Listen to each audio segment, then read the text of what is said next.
জি ভাইয়া, শোনা যাচ্ছে এখন, স্ক্রিনও দেখা যাচ্ছে। আমি আজকে একটু মানে ছন্দপতনের জন্য দুঃখিত, আমি ভিডিওটা দিতে পারছি না। আমরা শুরু করি, হ্যাঁ? ভিডিওটা আমরা দিব না পরে, জি, একটু ইনশাল্লাহ। সিচুয়েশন আছে এই জন্য। তো ডে কেস সার্জারি এটা কিন্তু আমাদের জন্য খুবই ইম্পর্টেন্ট একটি ইস্যু, হ্যাঁ।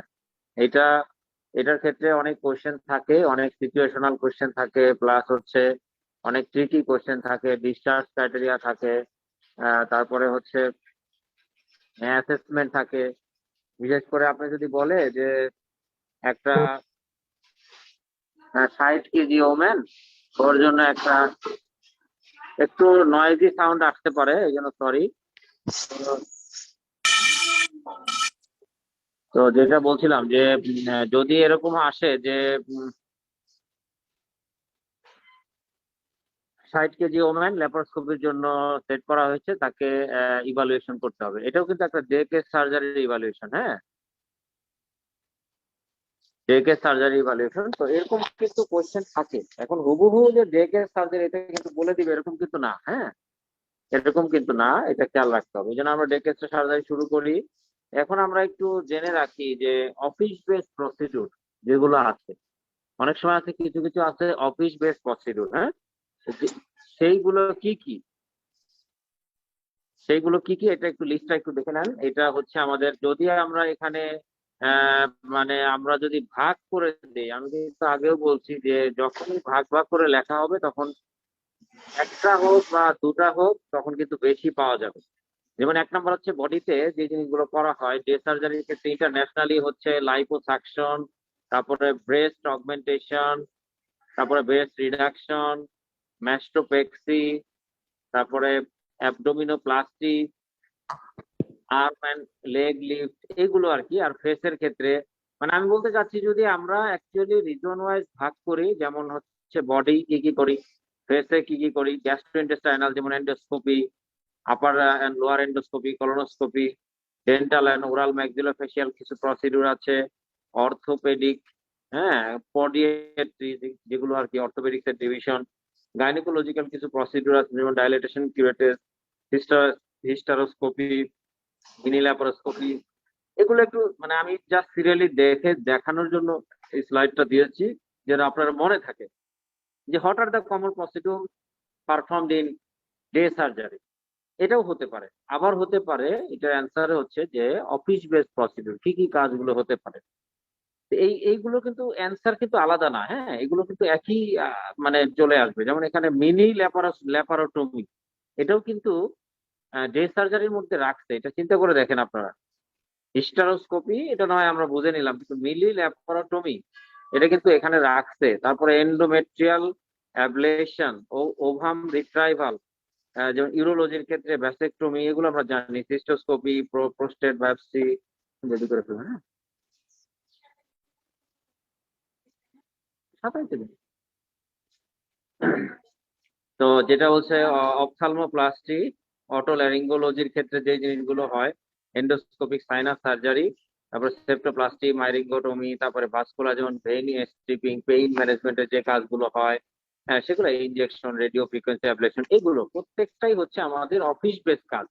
তবে যদি আমাদেরকে বলে যে what are the day surgery, সেক্ষেত্রে এগুলোর মধ্যে কিছু কিছু আমরা বাদ দিতে পারি, চাইলে বাদ দিতে পারি, আর রাখলেও কিন্তু সমস্যা নাই। মানে এখানে একটা বড় ডিভাইডেশন আছে, মানে বড় একটা তালিকা আছে, এই জন্য আমি এটা দিয়ে দিচ্ছি, এটা আপনারা দেখবেন। আর অ্যাকচুয়ালি কিছু কিছু প্রশ্ন আমি এখানে দিচ্ছি, এটা কিন্তু ডিফিকাল্ট, হ্যাঁ, এই প্রশ্নগুলো কিন্তু আপনাদের জন্য ফিট না। আমি বলে দিব, যেমন এটা কিন্তু ডিফিকাল্ট প্রশ্ন। এই যে প্রশ্নটা দেখতেছেন যে 3 factor associated with complaints after day surgery, এটা কিন্তু কঠিন প্রশ্ন, এটা আপনাদের জন্য ফিট হবে না। মানে কি কি ফ্যাক্টরস আছে যেগুলো হচ্ছে ডে সার্জারির পরে কমপ্লেইন হতে পারে, এটা জাস্ট আমি জানার জন্য। এটা এফসিপিএস মানে কোর্সে আমাদের কোশ্চেন গুলো ছিল, কিন্তু আপনারা যদি কোনো কিউরিওসিটি থাকে তাহলে এটা আপনারা দিতে পারেন। এখানে কিছু প্রশ্ন আছে, যেমন criteria for fulfil discharge after day surgery. তো এখানে একটা জিনিস হচ্ছে 3 factor associated complaints after day surgery, মানে হচ্ছে 3 factor associated with complaints after day surgery, তার মানে হচ্ছে 3টা ফ্যাক্টরের কথা বলছে যে ডে সার্জারিতে থাকতে পারে। জিনিসটা প্রশ্নটা খেয়াল করেন, কিন্তু একটা ইন্টারেস্টিং প্রশ্ন, যেন ডে সার্জারি করলেন তারপর একটা কমপ্লেইন হতে পারে, কিরকম? যেমন ইয়াং পেশেন্ট এইসবদের ক্ষেত্রে হতে পারে, ফিমেল পেশেন্ট বিশেষ করে আমরা পোস্ট অপারেটিভ নশিয়া ভমিটিং এর প্রবলেম হতে পারে, তারপরে ইয়াং পেশেন্টের দেখা গেল পেইন কমলো না, এরকম একটা প্রবলেম হতে পারে। তারপরে যে রিজনাল অ্যানাস্থেসিয়া, যে ইউরিনারি রিটেনশন হয়, তো যেই যেই প্রবলেম গুলোতে সাধারণত আমরা বলি যে কমপ্লেইন হতে পারে, সেটাই হচ্ছে three factor associated with complain. এখানে চারটা পাঁচটা হতে পারে, এখানে কিন্তু লিখেছে চারটা পাঁচটা ফ্যাক্টরস লিখছে, আপনি এখান থেকে তিনটা দিলেই হবে। তাহলে ইয়াং পেশেন্টের ক্ষেত্রে কি হতে পারে? ইয়াং পেশেন্টের ক্ষেত্রে আপনার পোস্ট অপারেটিভ নশিয়া ভমিটিং হতে পারে, প্লাস হচ্ছে আপনার পেইনের আনকন্ট্রোল পেইন হতে পারে। তারপরে female patient regional anaesthesia, sedation দিলে আপনার অনেক সময় কি হয় যে রেসপিরেটরি মানে প্রবলেম হতে পারে, কেস ডিলে হতে পারে, টনসিলেক্টমি, পোস্ট টনসিলেক্টমি ব্লিডিং হয়, এটা একটা প্রবলেম। পোস্ট টনসিলেক্টমি সেক্ষেত্রে এটা ব্লিডিং হতে পারে। আরেকটা হচ্ছে ইএনটি এবং ডেন্টাল গাইনিক এবং অপথ্যালমোলজিক্যাল সার্জারি, এই জিনিসগুলো হতে পারে। তো এখানে জাস্ট এটা একটু জেনে রাখা যে এই ধরনের ক্ষেত্রে কমপ্লেইন হতে পারে। প্রশ্নটা কিন্তু একটু ক্রিটিক্যাল প্রশ্ন, মানে বোঝা যায় যে প্রবলেম কি হতে পারে, প্রবলেম হতে পারে, সেটাই হচ্ছে আমরা দেখতেছি। ইয়াং পেশেন্টদের প্রবলেম হতে পারে, ফিমেল হতে পারে, রিজনাল অ্যানেস্থেসিয়া দিলে ইউরিনারি রিটেনশন হতে পারে, সিডেশন দিলে রেসপিরেটরি সিক্রেশন মিগ্রেশন এই জাতীয় যে অ্যাসপিরেশন হতে পারে, টনসিলেক্টমি ব্লিডিং হতে পারে, এই জাতীয় কেস। এরপরে যেটা বলছে যে patient with obstructive sleep apnoea, what factor would you consider when considering their stability for day surgery? এটা একটা ইম্পর্টেন্ট ইস্যু, এটা কিন্তু আপনাদের লাগবে, এটা আপনাদের খুবই লাগবে যে ইন অবস্ট্রাকটিভ স্লিপ অ্যাপনিয়ার পেশেন্টদের ক্ষেত্রে what factor would you consider in suitability for day surgery? এটা খুবই খুবই ইম্পর্টেন্ট প্রশ্ন, খুবই ইম্পর্টেন্ট প্রশ্ন। সেটা হচ্ছে আমরা কি আমরা severity of the severity obstructive sleep অ্যাপনিয়ার সিভিয়ারিটি কেমন আছে, রেডি করে দিবে। হ্যাঁ, এই দিকটা বসাই দিন, বসাই দিন। আচ্ছা, তারপরে যেটা বলছিলাম যে ইনভেসিভনেস অফ সার্জারি, কি ধরনের ইনভেসিভ সার্জারি হচ্ছে, associated comorbidity, type of anaesthesia, post operative operate requirement, হচ্ছে adequacy of the post operative discharge. তো আপনারা একটু, আমি একটু পজে থাকবো, ঠিক আছে, একটু পজে থাকবো, আপনারা জাস্ট মানে 3 মিনিটস, হ্যাঁ, আপনারা এটা একটু দেখতে থাকেন এই স্লাইডটা। আমি একটু শর্টলি একটা কাজ করে ফেলি, কারণ খুব ঝামেলার মধ্যেই ছিলাম, এটা আসলে লোক পাওয়া যাচ্ছিল না দেখে আমার কাজ করতে। Thank you. হ্যাঁ, একটু দেখতে থাকুন।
Thank you. আমি লেট হওয়ার জন্য আবারও সরি।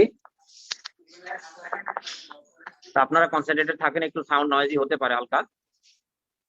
প্রেশারটা একটু, হ্যাঁ সিস্টার মনিটরটা একটু আমাদের ঘুরে দিন। তো যেটা আমি বলছিলাম, ডিস্টার্ব হচ্ছে নাকি খুব বেশি? একটু রেসপন্স করেন। না ভাই, সমস্যা হচ্ছে না। সরি সরি, আজকের জন্য সরি। আসলে এটা আমার সাধারণত হয় না, তারপরে খুব আনঅকেশনাল এটা করা হলো আর কি। যাক, যেটা বলছিলাম আমরা যে মানে 1 নাম্বার হচ্ছে এই প্রশ্নটা আমি বলছি, কিন্তু এটা খুবই খুব ইম্পর্টেন্ট, এটা আপনাদেরকে লাগবেই। Severity of the OSA. এখন প্রশ্ন হচ্ছে সিভিয়ারিটি আপনি কিভাবে মানে করবেন। একটু খাতা কলম থাকলে লিখে রাখেন, stop bank questionnaire. Stop bank questionnaire, STOPBANG,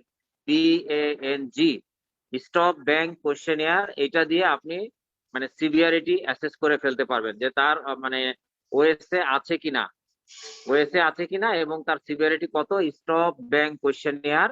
আরো একটা মানে ইস্যু আছে, বিশেষ করে অ্যাপনিয়া হাইপো অ্যাপনিয়া ইন্ডেক্স। এইটা আপনাদের খুব বেশি জানার দরকার নাই, তবে লিখে রাখেন যদি খাতা কলম থাকে। খুবই অ্যাডভান্স তথ্য, সেটা হচ্ছে যে অ্যাপনিয়া হাইপো অ্যাপনিয়া ইন্ডেক্স। এটা দিয়ে আমরা সিভিয়ারিটি অ্যাসেস করি। এটা অ্যাকচুয়ালি হলো মানে অ্যাপনিয়া তাদের ক্ষেত্রে অনেক সময় যারা অবস্ট্রাকটিভ স্লিপ অ্যাপনিয়ায় থাকে তাদের ক্ষেত্রে রাতে কি হয়, মানে হয় স্যাচুরেশন ফল করে, হ্যাঁ স্যাচুরেশন ফল করে। এবং হচ্ছে তাদের ওই অ্যাপনিয়া হাইপোঅ্যাপনিয়া বলতে তাদের ওই যে ব্রেথ হোল্ডিং হয়ে যায়। এবং এই সংখ্যাটা কতবার হয় সেটার উপরে ডিপেন্ড করে অ্যাপনিয়া হাইপোঅ্যাপনিয়া সিনড্রোম। 3 বার হলে মনে করেন অ্যাপনিয়া বলে, বা 5 বার হলে অ্যাপনিয়া বলে, 3 বার হলে হাইপোঅ্যাপনিয়া বলে। এই যে নাম্বারিং এর উপরে ভিত্তি করে, হ্যাঁ যারা ওই আনমিউট থাকবেন তারা আবার পরে মিউট হয়ে যাবেন কথা থাকলে বা আপনার। আমি কেন মোবাইলে মিউট করতে পারছি না। তো যেটা বলছিলাম যে সিভিয়ারিটি অফ দা ওএসএ, এটা আমরা অ্যাসেস করব হচ্ছে stop bank questionnaire, STOPBANG, stop bank questionnaire. হ্যাঁ এটাতে, ঠিক আছে, এটা দিয়ে আমরা করব।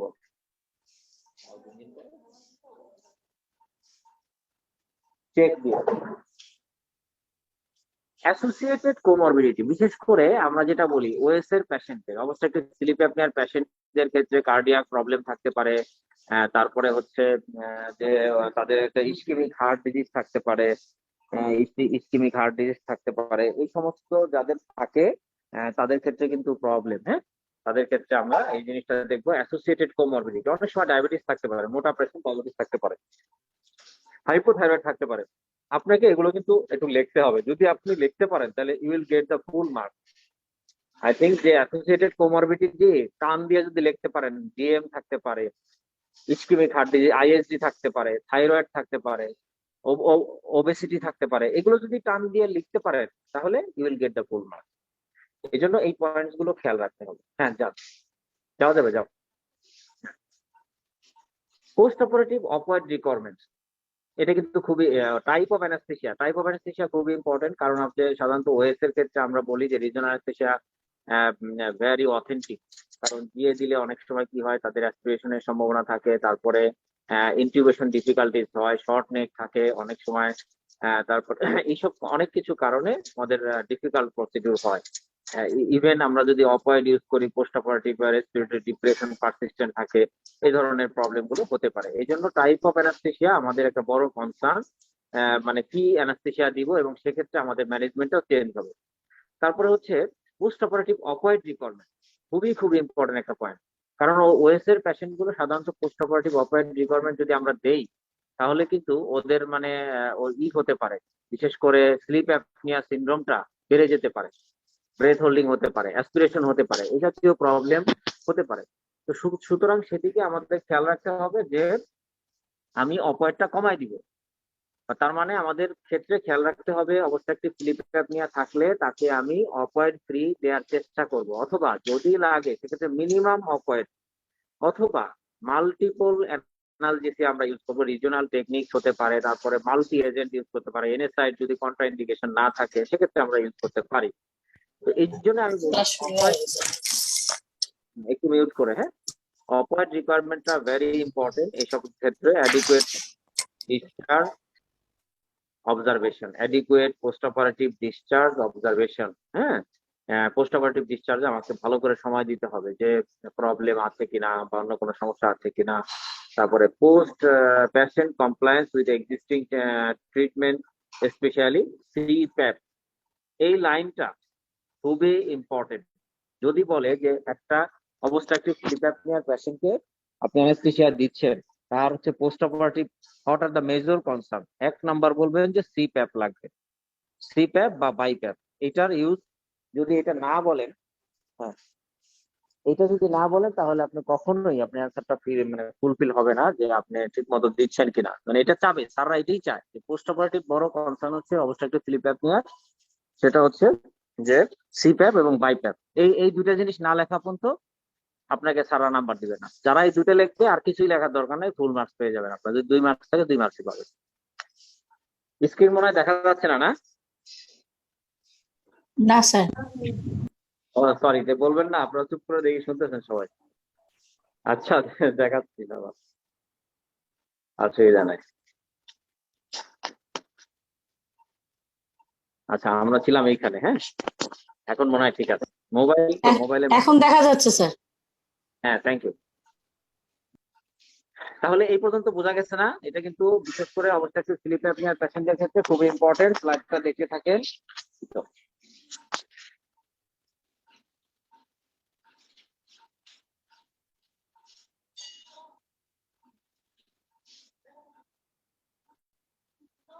পোস্ট অপারেটিভ আমাদের রিকোয়ারমেন্ট হচ্ছে সিপ্যাপ এবং বাইপ্যাপ। অর্ধেক অর্ধেক এখানে, অর্ধেক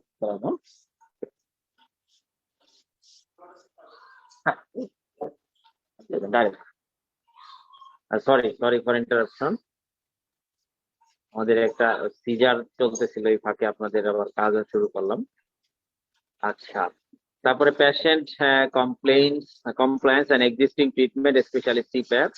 তারপরে many will be undiagnose prior to surgery.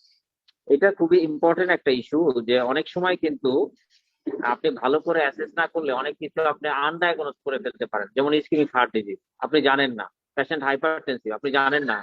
Anaesthesia দিচ্ছেন, রিজনাল দিচ্ছেন, সিভিয়ার হাইপারটেনশন হচ্ছে, অথবা আপনি জেনারেল অ্যানেস্থেসিয়া দিচ্ছেন, ইনটিউবেশন করছেন, সিভিয়ার হাইপারটেনশন হয়ে আপনি ইনজুরি হয়ে যাচ্ছে। এই জন্য আপনার এই যে লাস্টে একটা হাই রিস্ক হয়েছে 3 more question from stop bank questionnaire, low risk if answer is yes to less than 3 questions। তাহলে খেয়াল করছেন, আমি কিন্তু স্টপ ব্যাংক কোয়েশ্চেনিয়ারটা আগে বলে ফেলছি, কিন্তু এখানে দিয়ে সিভিয়ারিটি একটা অ্যাসেসমেন্টের একটা সুন্দর জায়গা আছে। যদি 3টার বেশি, স্টপ ব্যাংকে কি হয় জানা আছে কারো? আমি বলে দিচ্ছি। 1 নম্বর হচ্ছে সনোরার, নাক ডাকে। তারপর হচ্ছে টায়ার্ড, টিতে টায়ার্ড। ওতে হচ্ছে অবজার্ভ। অবজার্ভ মানে কেউ একজন দেখছে যে আপনি ঘুমের সময় নাক ডাকেন বা থাকে, এরকম দেখছে একজন, এটাকে বলে অবজার্ভ। তারপরে হচ্ছে পিতে হলো পিতে ভুলে গেলাম, কারো মনে থাকলে বলে দেন। আর বিএমআই, পিতে হচ্ছে বিএমআই, এতে হচ্ছে কারো কি মনে আছে? আমার এটা ভুলে গেছি হঠাৎ করে, আমার এখানে লেখা নাই তো। আচ্ছা এটা দেখে নেবে, স্টপ ব্যাংক কোশ্চেনিয়ার, এটা দেখে নেবে। মানে 4টা কোশ্চেন, তার মধ্যে 3টা কোশ্চেনের অ্যান্সার যদি ইয়েস হয় বা তার থেকে বেশি হয় তাহলে বুঝতে হবে যে হাই রিস্ক হয়েছে, এটা মনে রাখতে হবে। 3টার যদি কম হয়, আমি কোন স্লাইডের জন্য এটা স্টপ ব্যাংকটা লিখছি আমার মানে এখন মনে আসতেছে না কোন স্লাইডের জন্য দেয়া আছে, আমি মানে আসলে দেখিয়ে দেবো। এটা ইজিলি আপনারা পাবেন, এটা ইয়েতে পাওয়া যায়, এটা ইয়েতে ইন্টারনেটেও পাওয়া যায়, এটা কোনো বিষয় না। আচ্ছা এখানে বলছে কমপ্লেন্টস আফটার ডে সার্জারি, এটা হয়ে গেছে আমাদের। Describe the criteria that must be fulfil in order to facilitate safe discharge. এটা ইম্পর্টেন্ট, এটা খুবই খুবই খুবই ইম্পর্টেন্ট। এটা কিন্তু খুবই ইম্পর্টেন্ট যে আপনার কি কি ক্রাইটেরিয়া আছে একটা ডে সার্জারি ক্ষেত্রে। এখন আপনাকে ডে সার্জারি সরাসরি বলতে পারে, ডিপ্লোমার কোয়েশ্চেনে কিন্তু এটা বলতে পারে যে হঠাৎ দ্য ডিসচার্জ ক্রাইটেরিয়া সরাসরি বলতে পারে। এবং এমনও হতে পারে যে আপনার হচ্ছে একটা ল্যাপারোস্কোপিক সার্জারি হবে, তার হচ্ছে ডিসচার্জ ক্রাইটেরিয়া কি হবে, যদি আপনাকে এটা বলে তাহলে কিন্তু আপনি ডেফিনেটলি এটা আপনাকে বলতে হবে যে আলটিমেটলি এটা ডে সার্জারি, কারণ একটা ল্যাপারোস্কোপিক সার্জারি ডে সার্জারি হিসেবেই করা হয়। এবং আপনারা বলে ডাইলেটেশন এন্ড কিউরেটেজ হলো, what will be the discharge criteria. তা আপনি তো আকাশ থেকে বললেন যে হ্যাঁ আলটিমেটলি কি ব্যাপার, আমি তো কখনো পড়ি নাই যে ডিএনসি ডিসচার্জ ক্রাইটেরিয়া কি হবে। কিন্তু আপনাকে তো আলটিমেটলি বলে দেওয়া হলো যে ডিএনসি কিন্তু একটা ডে সার্জারি প্রসিডিউর, এটা আপনাকে হচ্ছে এই ক্রাইটেরিয়া ফিল আপ করতে হবে। এইভাবে কিন্তু কোশ্চেন আসে, কোশ্চেনের প্যাটার্ন যদি বুঝতে পারেন তাহলে অ্যান্সার দেওয়াটা কিন্তু কঠিন না। আমি এই জায়গাটা একটু হিট করতে চাই, কারণ আসলে প্রশ্ন না বোঝার কারণে আপনাদের জানার বাইরে কোনো কোশ্চেন ডিপ্লোমায় সাধারণত দেয় না। ডিপ্লোমার কোশ্চেন অনেক ইজি হয়, কিন্তু আপনারা কিন্তু আসলে বুঝতে পারেন না, এটাই একটা বড় সমস্যা। এই বোঝার জন্য এই কোশ্চেন গুলো খুবই হেল্পফুল হবে, শুধু আপনাদের না, এই কোশ্চেন গুলো কিন্তু এফসিপিএস আলাদেরও কিন্তু যথেষ্ট হেল্পফুল হয়। এই জন্য আমি এই জিনিসগুলো একটু ডিসকাস করে দিচ্ছি, যাতে আপনাদের যে কোনো লেভেলের প্রশ্ন আসলে আপনারা পারবেন আশা করি। 1 নম্বর হচ্ছে ভাইটাল সাইন স্টেবল থাকে, orientation, time, person, place, fast urine, আমি এর আগেও বলেছি, able to drink and walk, minimal pain, পেইনটা কম হবে, minimum bleeding, minimal nausea vomiting, cannula remove, responsible escort present, মানে তাকে নেয়ার জন্য লোক থাকবে অ্যাডিকুয়েট, রিটেন এবং verbal post operative instruction, oral fluid tolerated, এবং আমরা দেখলাম যে রিস্ক ফ্রি আছে। তারপরে knows who to contact in emergency, আপনাকে ডিসচার্জ ছেড়ে দিবে সেখানে কিন্তু আপনাকে একটা কন্ট্যাক্ট নাম্বার দিতে হবে, ইমার্জেন্সি ক্ষেত্রে আপনি মানে কার সাথে যোগাযোগ করবেন সেটা আপনাকে প্রোভাইড করতে হবে। তারপরে ফলো আপ অ্যাপয়েন্টমেন্ট, মানে আপনি কবে আসবেন সেটা ইনস্ট্রাকশন দেওয়া আছে। Removal of the suture required, মানে যেগুলো সুচার দরকার সেগুলো রিমুভ করা হয়েছে, বা সুচার দিয়ে রাখছিলেন টেম্পোরারি সেগুলো রিমুভ করলেন। রেফারেন্স মেড, মানে আপনি এরপরে কোথায় যাবেন সেই রেফারেন্সটা দেওয়া হয়ে গেছে। তারপর patient copy of GP letter, এটা ইন্টারন্যাশনালি সিস্টেম, যেটা আমাদের ইংল্যান্ড এবং আমেরিকায় যেটা ইউজ করা হয়, সেটা যে সাধারণত মানে পেশেন্টের হাতে একটা জিপির সাথে যোগাযোগ করলে একটা লেটার দেওয়া হয় যে জিপি এই কাজটা করছে। Carbon copy of consent, sick certificate, এটাও দিতে হয় যেহেতু অফিসিয়াল জব, তার রেস্ট দরকার থাকতে পারে, এটা একটা issue. Own medication, inform leaflet for tablets, তারপরে post operative phone call required. হ্যাঁ, তাহলে আমি আপনাদেরকে এত বড় একটা লিস্ট দিছি, এখান থেকে যদি 10টাও লিখতে পারেন তাহলে ডিপ্লোমায় হাইস্ট মার্ক পাবেন। হ্যাঁ, কিন্তু দুঃখজনক হচ্ছে আপনাদের ভুলে যান, আপনারা লিখতে পারেন না, 4টা 5টার বেশি কেউ লিখতে পারেন না। তবে আমি খুবই আশাবাদী যে আপনাদের খাতা দেখেছি আমি, বেশ কিছু খাতা চমৎকার লিখেছেন আপনারা। আমি জানি না কিছু কিছু খাতা আপনারা এত সুন্দর কেমনে লিখছেন, এত বড়ই বা কেমনে লিখছেন, সময় মেনটেন করতে পারছেন কিনা। 1টা 2টা খাতা আমি পেয়েছি যেগুলো ওভার এক্সিলেন্ট, এবং কিন্তু সময় আপনারা ঠিক মতো মেনটেন করতে পারছেন কিনা আই এম ডাউট। আমি এভাবে এই বিষয়টা কোয়েশ্চেন রাখলাম, কারণ এত সুন্দর লেখা কিন্তু সময় হিসাবে করা যায় না। তাদের আমি 80% মার্কস কিন্তু আপনারা পেয়েছেন, আপনারা দেখছেন অনেকে। স্যার সময় একটু বেশি লাগতেছে স্যার। হ্যাঁ, তো সময় বেশি লাগলে তো কাজ হলো না, সময়ের ভিতরে এক্সিলেন্ট লেখা লিখতে হবে, ঠিক আছে, এইটা খেয়াল রাখতে হবে। আমার কাছে মনে হয়েছে যে সময় বেশি লাগতেছে, তারপরেও তো মানে যদি 5-10 মিনিট যায় সমস্যা নাই, কিন্তু মনে রাখতে হবে যে সময়ের কাজ সময়ে করাটাই আপনার জন্য সবচেয়ে ভালো হবে। হ্যাঁ, ওকে ফাইন। তাহলে স্যার আমরা এই নেক্সট, কোশ্চেনটা স্যার ভাইভাতেও এবার জিজ্ঞাসা করছিল। ভাইভাতেও আসে না? ভাইভাতে হ্যাঁ, স্যার ওই যে আমাদের ওখানে পরীক্ষা বোর্ডে ছিলাম তো স্যারদের সাথে, মানে ও স্যাররা আচ্ছা প্রত্যেকটা আচ্ছা। স্টুডেন্টকে এটা জিজ্ঞাসা করছে sir, day care surgery post মানে হ্যাঁ, পোস্ট অপের পরে ছুটি দেওয়ার ক্রাইটেরিয়া কি কি 4-5টা বলতে পারো স্যার। তাহলে দেখেন আপনি কতগুলো কথা বলছি না, এগুলো গল্পের মতো, কিন্তু এগুলো কিন্তু আমি যেগুলো লিখছি এগুলো হচ্ছে মানে আপনার এফআরসিএ যেটা বলছে, রয়্যাল কলেজ অফ অ্যানাস্থেসিয়ার যে অ্যান্সার প্যাটার্ন সেটা থেকে কিন্তু লেখা। এটা কিন্তু আপনারা মনে করেন না যে শুধু বই থেকে তুলে দিচ্ছে, এরকম না। রয়্যাল কলেজ অফ অ্যানাস্থেসিয়া লন্ডনের, ওরা যে অ্যান্সার লিখে পাশ করে এফআরসিএ, তাদের অ্যান্সার কিন্তু, এই জন্যই বলছে যে 10টা লিখতে পারলে আপনি হাইয়েস্ট মার্ক পেয়ে যাবেন। তো এই জন্য আপনাদেরকে মানে বেস্ট অপশনটা আমি দেওয়ার চেষ্টা করছি, যেহেতু আমার একটা সুবিধা হলো আমি যেহেতু আবার এফসিপিএস এ ক্লাস নেই, এই জন্য আর কি আপনারা এই মানে ইয়েটা পেয়ে যাচ্ছেন, কারণ আসলে ডিপ্লোমায় এত রিসোর্স প্রয়োজন হয় না। তারপর আমি কমাই নেই আজকের লেকচারে, টপিকসটা ইম্পর্টেন্ট। আচ্ছা, এরপরে আসেন hot factors contribute to anaesthesia related medico legal claim after tonsillectomy. এইটা আপনাদের দরকার নাই, তারপরও আমি বলতেছি। হ্যাঁ, তো এটা আপনাদের দরকার নাই, তারপর আমি একটু জাস্ট বলে রাখি যে সাধারণত মেডিকো লিগ্যাল ক্লেইম হতে পারে যদি আপনি অপয়েডের ম্যানেজমেন্টটা ঠিক মতো না দেন। ডিফিকাল্ট ইন্টিউবেশন হয়েছে অথচ আপনি অ্যাড্রেস করতে পারেন নাই, আগে থেকে বলতে পারেন নাই, ঠিক ছিলেন না, তার একটা দাঁত ভেঙে গেছে, আপনার মানে আপনার ভিডিও ল্যারিঙ্গোস্কোপ নেন নাই, ফাইবার অপটিক ল্যারিঙ্গোস্কোপ নেন নাই, এটা আপনার দোষ। তখন আপনি মেডিকেল লিগ্যাল ক্লেম হবে। বিষয়টা বুঝেন যে কি করলে আপনি মেডিকেল লিগ্যাল ক্লেমে পড়তে পারেন, এটা ইন্টারন্যাশনাল কোয়েশ্চেন। তারপরে হচ্ছে ওএসএ অ্যাসেসমেন্ট আপনি করেন নাই, ঠিক আছে, তারপরে ডেথ হয়ে গেল, এটা আপনার জন্য একটা ক্লেম হবে। inadequate post operative observation আপনি ঠিক মতো করেন নাই। describe your management in post operative bleeding after day surgery, এই প্রশ্নটা আপনাদের বিভিন্ন সময় কিন্তু আসে। describe your management of a post tonsillectomy bleed after day surgery, day surgery হয়ে গেছে, অথবা আপনাকে প্রশ্নটা এভাবে দিতে পারে যে একটা ডে সার্জারিতে টনসিলেক্টমি করা হয়েছে, সে আবার ফেরত আসলো, সকালে ডিসচার্জ দেওয়া হয়েছে, সে সন্ধ্যার সময় ফেরত আসলো যে তার ব্লিডিং হচ্ছে, what will be the management? হ্যাঁ, আচ্ছা, সেখানে দেখেন এখানে অনেকগুলো কথা আছে, আমি সংক্ষেপে এই হেডলাইন গুলো এখানে উল্লেখ করা আছে। এখানে আমি মানে হেডলাইন গুলো, জাস্ট হেডলাইন গুলো, কিচ্ছু লাগবে না, এটা জাস্ট রিডিং দিলে হবে। প্রি অপারেটিভ আপনি ইনভেস্টিগেশন করবেন, ফুল ব্লাড কাউন্ট করবেন, আসার সাথে সাথে স্যাম্পল পাঠিয়ে দিবেন। হ্যাঁ, এমন না যে আপনি ব্লাড কাউন্ট মানে ইনভেস্টিগেশন করতে যায় পেশেন্টকে বলবেন যে আপনি ইনভেস্টিগেশন করে আসেন তারপর অ্যানাস্থেসিয়া হবে, ব্যাপারটা এরকম না। কিন্তু ব্যাপারটা হচ্ছে আপনি স্যাম্পল পাঠিয়ে দিবেন এবং পেশেন্টকে ইমার্জেন্সি ইয়েতে শুরু করে দিবেন, কাজ শুরু করে দিবেন। আচ্ছা, এখানে ছিলাম। তারপরে হচ্ছে ক্রস ম্যাচের জন্য পাঠিয়ে দিবেন ব্লাডের, কারণ হচ্ছে যখনই পোস্ট টনসিলেক্টমি ব্লিডিং, সেখানে অনেক ব্লিডিং হয়, পেশেন্ট কিন্তু ব্লাড খাইতে থাকবে। হ্যাঁ, ব্লাড খাইতে খাইতে পেট ফুলে যায়, পেশেন্ট কিন্তু হাইপোটেনশন বোঝা যায় না, আপনি অ্যানাস্থেসিয়া দেওয়ার সাথে সাথেই ডাউন হয়ে যায় patient. Assessment of cardiovascular system, looking for signs of hypovolaemia, ঠিক আছে, আপনাকে এটা অ্যাসেস করতে হবে। Fluid resuscitation in blood product if needed, white bore IV access, এবং airway assessment including review of the notes from previous day. আচ্ছা, এরপরে দেখেন ইন্ট্রা অপারেটিভ কি করবেন। ইন্ট্রা অপারেটিভ কি করবেন, সুইটেবল, আচ্ছা, সুইটেবল সিনারিও সিনিয়রিটি 1 নাম্বার, এটা যেন না ভুল হয়। পোস্ট টনসিলেক্টমি ব্লিডিং, আপনাকে 1 number senior anaesthetist must be present, এই কথাটা লাল কালি দিয়ে লিখে রাখবেন, এটা যেন ভুল না হয়।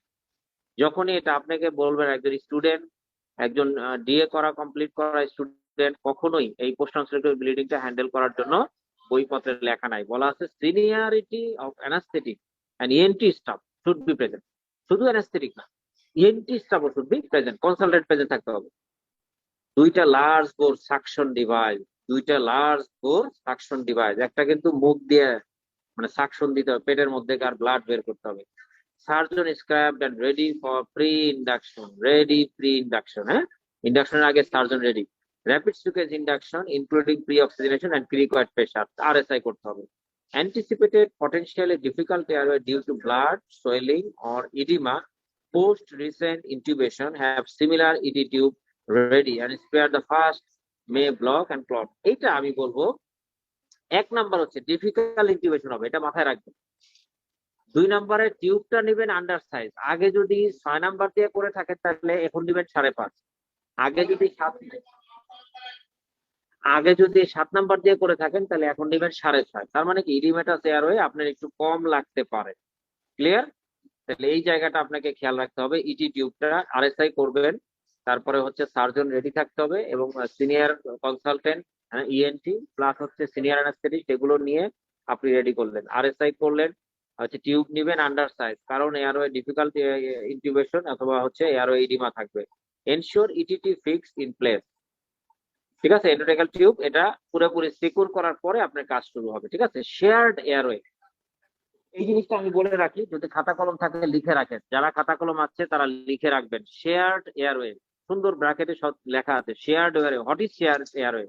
প্রশ্ন আসতে পারে ডিপ্লোমায়, যদি কঠিন প্রশ্ন হয় তাহলে এই প্রশ্নটা আসবে। শেয়ার্ড এয়ারওয়ে, শেয়ার্ড এয়ারওয়ে হচ্ছে যেই এটা হচ্ছে যদি সার্জন এয়ারওয়েতে কাজ করে এবং অ্যানাস্থেসিয়াও এয়ারওয়ে নিয়ে কাজ করতেছে, that is called shared airway. That means আপনার যদি টনসিলেক্টমি ব্লিডিং হয় তাহলে আপনি যেমন কাজ করবেন, সার্জন কাজ করবে ব্লিডিং কমানোর জন্য, আপনিও কিন্তু ইনটিউবেশন করতেছেন, অথবা ওইখানে টিউব দেওয়া আছে ওইখানেই সার্জন কাজ করবে।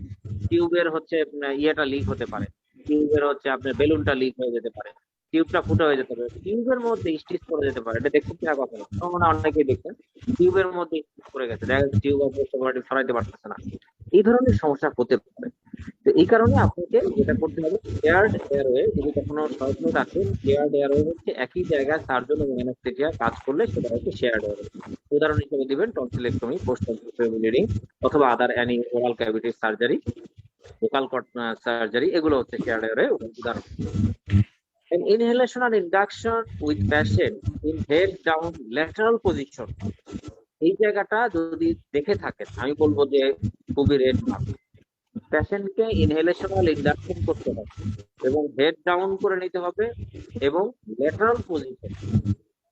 খেয়াল করেন তিনটা জিনিস, একটা হচ্ছে ইনহেলেশনাল ইন্ডাকশন, পেশেন্টের হেড ডাউন, তার জন্য আনমিউট করা আছে, একটু মিউট করে রাখেন, শব্দ। এরপরে হচ্ছে ল্যাটারাল পজিশন ইন্টিউবেশন। এই ল্যাটারাল পজিশন ইন্টিউবেশনটা কিন্তু আপনার পক্ষে সম্ভব না, এটা সিনিয়র অ্যানাস্থেটিস্ট লাগবে। এটা আমি যখন মানে আমাদের পরীক্ষা নেয় তখন লন্ডনের এক্সামিনার উনি কিন্তু আমাকে প্রশ্ন করেছিল যে তুমি কি একা করবো, আমি বলছি অবশ্যই না স্যার, এটা আমাকে সিনিয়র অ্যানাস্থেটিস্ট প্রেজেন্ট থাকতে হবে ল্যাটারাল পজিশন ভেন্টিলেশনের জন্য। স্যার খুব খুশি হয়েছিল। তো এইটা আমরা যদি কখনো এরকম সিচুয়েশন আসে আপনাদের, এইসব কেস ভাইভাতেও কিন্তু কাজে লাগবে আপনার। হ্যাঁ, যে আমি কি করব, যদি বলে ফেলতে পারেন ল্যাটারাল পজিশন, তাহলে নির্ঘাত হাইস্ট মার্ক, কেননা ডিপ্লোমা লেভেলে স্যাররা এই জিনিসটা কখনোই কারো কাছ থেকে পাবে না, এটা স্যারদের বিয়ন্ড দ্য এক্সপেকটেশন। ঠিক আছে, সমস্যা। আচ্ছা, এনজি টিউব লাগবে, যেহেতু আমার স্টোমাক সাকশন দিতে হবে, মানে ব্লাডে ভরে গেছে। এক্সটিউবেট হোয়েন ফুললি অ্যাওয়েক, পেশেন্টকে এক্সটিউবেট করব কখন, ফুললি অ্যাওয়েক পজিশন। পেশেন্টকে বসাইয়া পেশেন্টকে হাত ধরে মাথা উঁচু করতে পারে, হাত ধরে পা উঁচু করতে পারে, এই সব অবস্থা দেখে আমরা কিন্তু পেশেন্টকে এক্সটিউবেট করব, এটা কিন্তু খেয়াল রাখতে হবে। হ্যাঁ, patient should be extubate fully awake. তাহলে এখানে যে কয়েকটা কথা আছে, এই কয়েকটা কথা আপনার পোস্ট টনসিলেক্টমি ব্লিডিং এর জন্য খুবই মানে কষ্ট হচ্ছে, কষ্ট হয়। তাহলে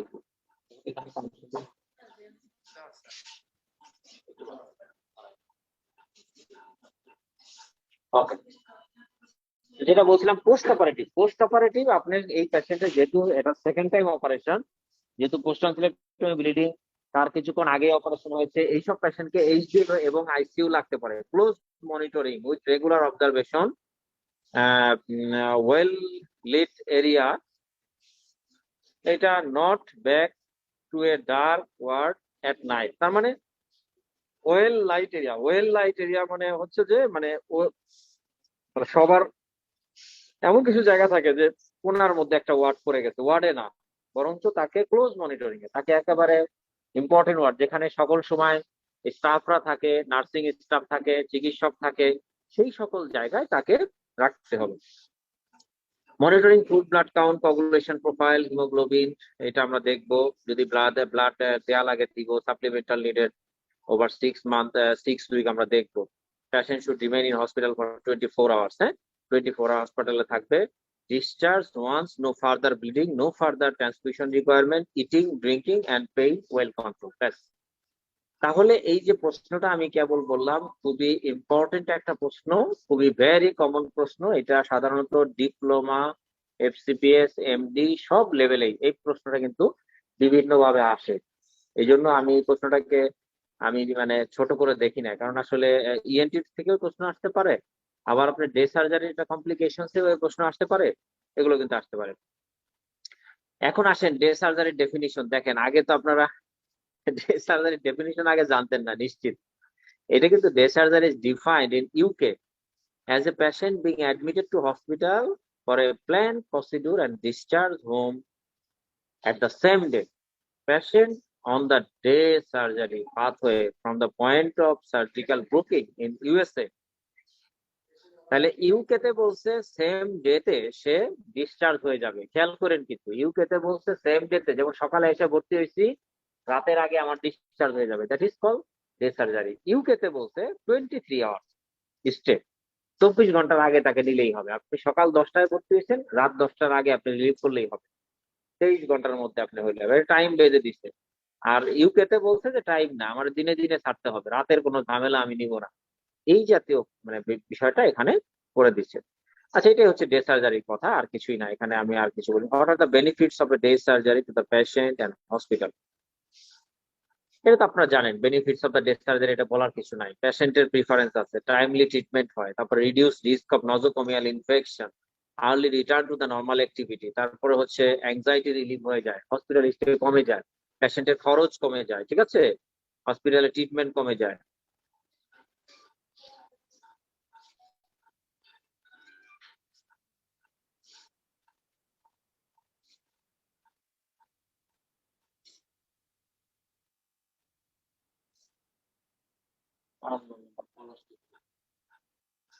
আচ্ছা, যেটা বলছিলাম, রিডিউসড ওয়েটিং টাইম, তার মানে benefits of the day surgery two hospital.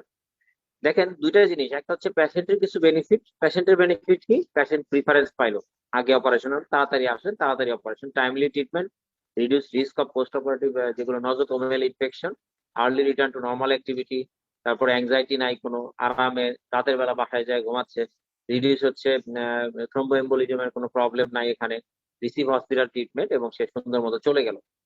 তাহলে মানে হাসপাতালের বেনিফিট কি? Reduced waiting time. আমাদের দেশের মতো কিন্তু বাইরে এরকম না। আমাদের দেশে মনে করেন যে ডেইলি 10টা অপারেশন হচ্ছে, কোনো ওয়েটিং নাই, 10টা আসছে 10টাই হবে।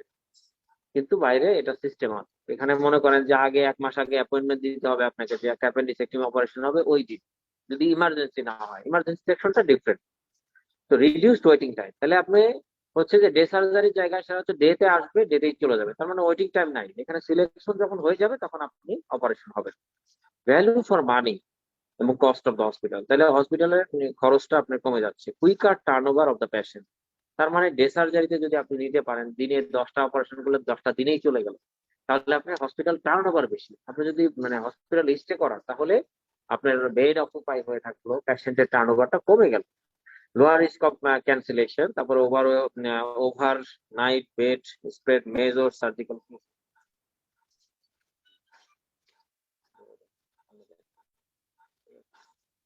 তারপর what are the selection criteria of the day case surgery, এটাও খুব ইম্পর্টেন্ট প্রসেস, ইম্পর্টেন্ট কোয়েশ্চেন, এটা কিন্তু খুবই important question. Surgical factor, medical factor, social factor, এরকম সুন্দরভাবে আই এম গ্যারান্টি যে কোথাও এটা পাবেন না। What are the selection criteria of the day surgery in terms of surgical factor, medical factor, social factor. এত সুন্দর করে লিখছে, আমি এই জন্য এই প্রশ্নগুলো নিয়ে আসছি এখানে। যে সার্জিক্যাল ফ্যাক্টর কি কি আছে দেখেন। এক নম্বর হচ্ছে বলছে, is procedure listed in British association of the day surgery directory procedure. ব্রিটিশের একটা নিয়ম আছে, ডিরেক্টরি আছে, সেটা অনুযায়ী করা হয়েছে কিনা। Minimally invasive technique if abdominal and thoracic cavities open. ঠিক আছে, তাহলে এখানে বলছে ক্রাইটেরিয়া অফ দ্য মানে day surgery, criteria of the day surgery, তার মানে minimally invasive technique if abdominal or thoracic cavity open. তার মানে মিনিমালি ইনভেসিভ হতে পারে। যদি আপনি অ্যাবডোমিনাল ক্যাভিটি বা থোরাসিক ক্যাভিটি ওপেন করেন, তারপরে যেন মিনিমাল হয়, যেমন ল্যাপারোস্কোপি এরকম কিছু। Degree of surgical trauma more important then duration, তার মানে এখানে আপনার সময় কোনো ফ্যাক্টর না। আপনার এমন হতে পারে যে অপারেশন 2 ঘন্টা ব্যাপী হচ্ছে, বাট আপনার ট্রমাটা মিনিমাম হতে হবে। দিস ইজ দ্য ফ্যাক্ট, এইটা আপনার গুরুত্ব পাবে। যেন আপনি ল্যাপারোস্কোপি করলেন সকাল 10টায়, সেটা 2টা বেজে যাবে, কিন্তু আপনি মিনিমাম ট্রমা হলে আপনি পেশেন্টকে রাতে বিকালে পাঠিয়ে দিতে পারবেন, কোনো সমস্যা নাই। Post operative pain should be managed with local anaesthetic and oral analgesia, এটা আমরা জানি কিভাবে মানে ম্যানেজ করতে হয়। Low risk of post operative complication such as ongoing blood loss, no requirement of continuous IV fluid therapy, can resume হচ্ছে oral intake. হ্যাঁ, মানে আমাদের আইভি ফ্লুইড দরকার হচ্ছে না, পেশেন্টকে ওরাল দিয়ে আমরা বাসায় পাঠাই দিচ্ছি। No specialist post operative care and observation required. তারপর হচ্ছে patient able to mobilise post operatively, surgical experience in techniques and low complication rate. এগুলো হচ্ছে সার্জিক্যাল ফ্যাক্টর। তাহলে আমরা যেগুলো বললাম সার্জিক্যাল, মেডিকেল এবং সোশ্যাল, তিনটা জিনিস আবারও বলছি আমি, মেডিকেল, সার্জিক্যাল এবং সোশ্যাল, তিনটা ফ্যাক্টর ডেকে সার্জারি ক্রাইটেরিয়া সময়। সার্জারি ফ্যাক্টর গুলো হচ্ছে যে মিনিমালি ইনভেসিভ হতে হবে, ডিউরেশন কোনো ফ্যাক্টর না, কিন্তু ট্রমাটা মিনিমাম হতে হবে, এবং আপনার প্রসিডিউর অনুযায়ী এটা হয়েছে কিনা। পোস্ট অপারেটিভ ম্যানেজমেন্ট সহজ হবে, পেইন কন্ট্রোল সহজ হবে, ফ্লুইড আমার দেয়া লাগবে না, ঠিক আছে। No specialist post operative observation, এটা লাগবে না। তারপরে পেশেন্টকে মোবিলাইজ করা যাবে সহজে, ঠিক আছে? ব্যাস, এইটা হচ্ছে আপনার সার্জিক্যাল। এরপর আসেন মেডিকেল ফ্যাক্টর কি কি আছে। Patients functional status and exercise tolerance and useful, then arbitrary figures যেমন এএসএ, বিএমআই, এগুলো দেখে নিতে হবে। যেমন পেশেন্টের ফাংশনাল স্ট্যাটাস, বিশেষ করে আমরা দেখি যদি কোনো মানে এক্সারসাইজ টলারেন্স থাকে সেগুলো যেন না থাকে। মেডিকেল ফ্যাক্টর যেমন হচ্ছে আমরা যেটা বলি ফাংশনাল স্ট্যাটাস কি দিয়ে দেখে জানা আছে আপনাদের? মেটাবলিক ইকুইভ্যালেন্স, মেট, মেট জানেন মেট কিনা? করে। মেট, হ্যাঁ গুড। মেট আছে, কিন্তু এই মেটটা কিন্তু প্রশ্ন আসে, হোয়াট ইজ মেট? মেট হচ্ছে মেটাবলিক ইকুইভ্যালেন্ট। হ্যাঁ, এটা হচ্ছে সংজ্ঞাটা আমার এখানে লেখা নেই, তো হঠাৎ করে কয়েকটা ক্রাইটেরিয়া আছে, মেটের ডেফিনিশন আছে, ওইটা সুন্দর করে দেখে নিয়ে, এটা আমি এখানে দিচ্ছি না, যেহেতু অন্য জায়গার কথা। তো মেটের ডেফিনিশনটা আপনারা দেখে নেবেন। মেট দিয়ে আমরা ফাংশনাল অ্যাসেসমেন্টটা আমরা অ্যাসেস করি। মেট 4 হলে আমরা অ্যাকসেপ্ট করি অ্যাকচুয়ালি। হ্যাঁ, মেট 4 বা তার বেশি হলে দ্যাট ইজ গুড, আর 4 এর নিচে হলে আমাকে রাখা যাবে না। এটা হচ্ছে ক্রাইটেরিয়া। তাহলে মেডিকেল ক্রাইটেরিয়ার ক্ষেত্রে আমরা দেখলাম যে পেশেন্টের ফাংশনাল অ্যাসেসমেন্ট আমরা দেখব। তারপরে হচ্ছে আমরা দেখব if patient can cope well at home and surgery not affect functional status in the day surgery appropriate, তার মানে যে সার্জারিটা করছেন এটা পেশেন্ট মেডিকেলি বাসায় ম্যানেজ হতে পারবে, মানে সে নিজে বুঝতে পারবে যে এই জিনিস করবো, কিছু হলে আমরা এই করবো সেই করে, এগুলো বুঝতে পারবে। Assess and optimize the comorbidities, but they may actually benefit from day surgery and reduce time to hospital, ঠিক আছে? Assess and optimize comorbidities, but they may actually benefit from day surgery and reduce time in hospital. Patients with stable chronic medical condition such as asthma, diabetes are better management and minimal disturb in daily routine. তারপরে হচ্ছে unsuitable if unstable medical condition, যেমন unstable angina, এরকম কিছু থাকলে আপনি রাখবেন না, ঠিক আছে? ওএসএ একটা গুরুত্বপূর্ণ, আনকন্ট্রোল হাইপার টেনশন এবং acute coronary syndrome within 3 months is contraindicated. Acute coronary syndrome মানে হচ্ছে অ্যানি রিজন, চেস্ট পেইন বা অ্যানি ডিসকমফোর্ট বা আনস্টেবল অ্যানজাইনার কারণে কোনো প্রবলেম, এগুলো যদি হয় তাহলে আমরা 3 মাসের মধ্যে যদি হয় তাহলে আমরা রাখবো না। আনকন্ট্রোল হাইপার টেনশন আমরা রাখবো না। ওএসএ ইফ ওয়েল কন্ট্রোল, সেক্ষেত্রে আমরা রাখতে পারি ওএসএ, এবং সেই সিভিয়ারিটি আমরা অ্যাসেস করতে পারি। আপনাদের আগে বলছি স্টপ ব্যাক কোয়েশ্চেনিয়ারে যদি 3 এর অধিক কোয়েশ্চেন তাদের ইয়েস হয় তাহলে আমরা সেটা রাখবো না। এটা হলো আমাদের মূল কথা। No upper age limit for day surgery, দেখছেন এই তথ্যটা ইম্পর্টেন্ট। আপনাকে যদি বলে যে ডে সার্জারি কি কোনো এজ লিমিট আছে, আপনি বলবেন মানে কনফিডেন্টলি যে there is no age limit of the day surgery, ঠিক আছে? Upper age limit. Familiar surrounding will reduce post operative cognitive dysfunction, তবে যদি আপনি অ্যাডভান্স এজে ইউজ করেন তাহলে পোস্ট অপারেটিভ কগনিশন মানে কগনিটিভ ডিসফাংশন একটা সম্ভাবনা থাকে। Familiar surrounding with reduce post operative, না সরি এটা না, এই লাইনটা এরকম না, হচ্ছে যে যদি আপনার বরঞ্চ তারা এটাকে এমফাসিস দিচ্ছে যদি বেশি বয়স হয় তাহলেও আপনি ডে সার্জারি করলে সুবিধা কি? পোস্ট অপারেটিভ একটা জেনারেল অ্যানেস্থেসিয়া দিলে সাধারণত কগনিটিভ ডিসফাংশন থাকে। যেমন একটা বয়স্ক 80 বছরের বয়স্ক আপনি একটা প্রোস্টাটেক্টমি করলেন, তার কিন্তু কিছুটা ডিমেনশিয়া হতে পারে, দিয়ে দিয়ে করলেন বা দিয়ে দিয়ে ল্যাপারোস্কোপি করলেন, কিছুটা ডিমেনশিয়া হতে পারে, পোস্ট অপারেটিভ কগনিটিভ ডিসফাংশন এটা হতে পারে। কিন্তু আপনি যদি ফ্যামিলিয়ার এনভায়রনমেন্ট থাকে, আপনি যদি বাসায় যেতে পারেন আর্লি, আপনার ছেলে পেলে তারপরে আছে অ্যাসোসিয়েটেড মেম্বার, এদেরকে আপনি দেখছেন, কেয়ার করছে, তখন কিন্তু এই কগনিটিভ ডিসফাংশনটা কিন্তু পারসিস্টেন্ট হয় না। সাময়িক একটা প্রবলেম থাকলে এটা পরে সলভ হয়ে যায়। ক্লিয়ার? সুতরাং আমরা দেখলাম যে এটা এজ লিমিট নাই, বরঞ্চ তারা অধিক এজ তাদের ক্ষেত্রে এটা বরঞ্চ পজিটিভ ওয়েতে কাজ করে, কারণ পোস্ট অপারেটিভ কগনিটিভ যে প্রবলেমগুলো সেগুলো হবে না। আচ্ছা, তারপরে হচ্ছে full term infant more than 1 month of old can have day surgery procedure. দেখছেন কি বলছে? Full term infant more than 1 month মানে old can have day surgery procedure. Ex premature infant need to more than 60 week post conceptional age, আমরা আরো কথা বলা 60 week post conceptional age, সাধারণত 40 weeks এ delivery হয়, এরপরে যদি 20 সপ্তাহ বা আরো যোগ হয় তাহলে মোর দেন 60 উইক, এটাও কিন্তু বলা আছে যে এটা আমরা সার্জারিতে নিতে পারবো। আচ্ছা, তারপরে এরপর day surgery less disruptive family life and advocated children if appropriate. তাহলে আমরা মেডিকেল ফ্যাক্টর গুলো কিন্তু দেখলাম।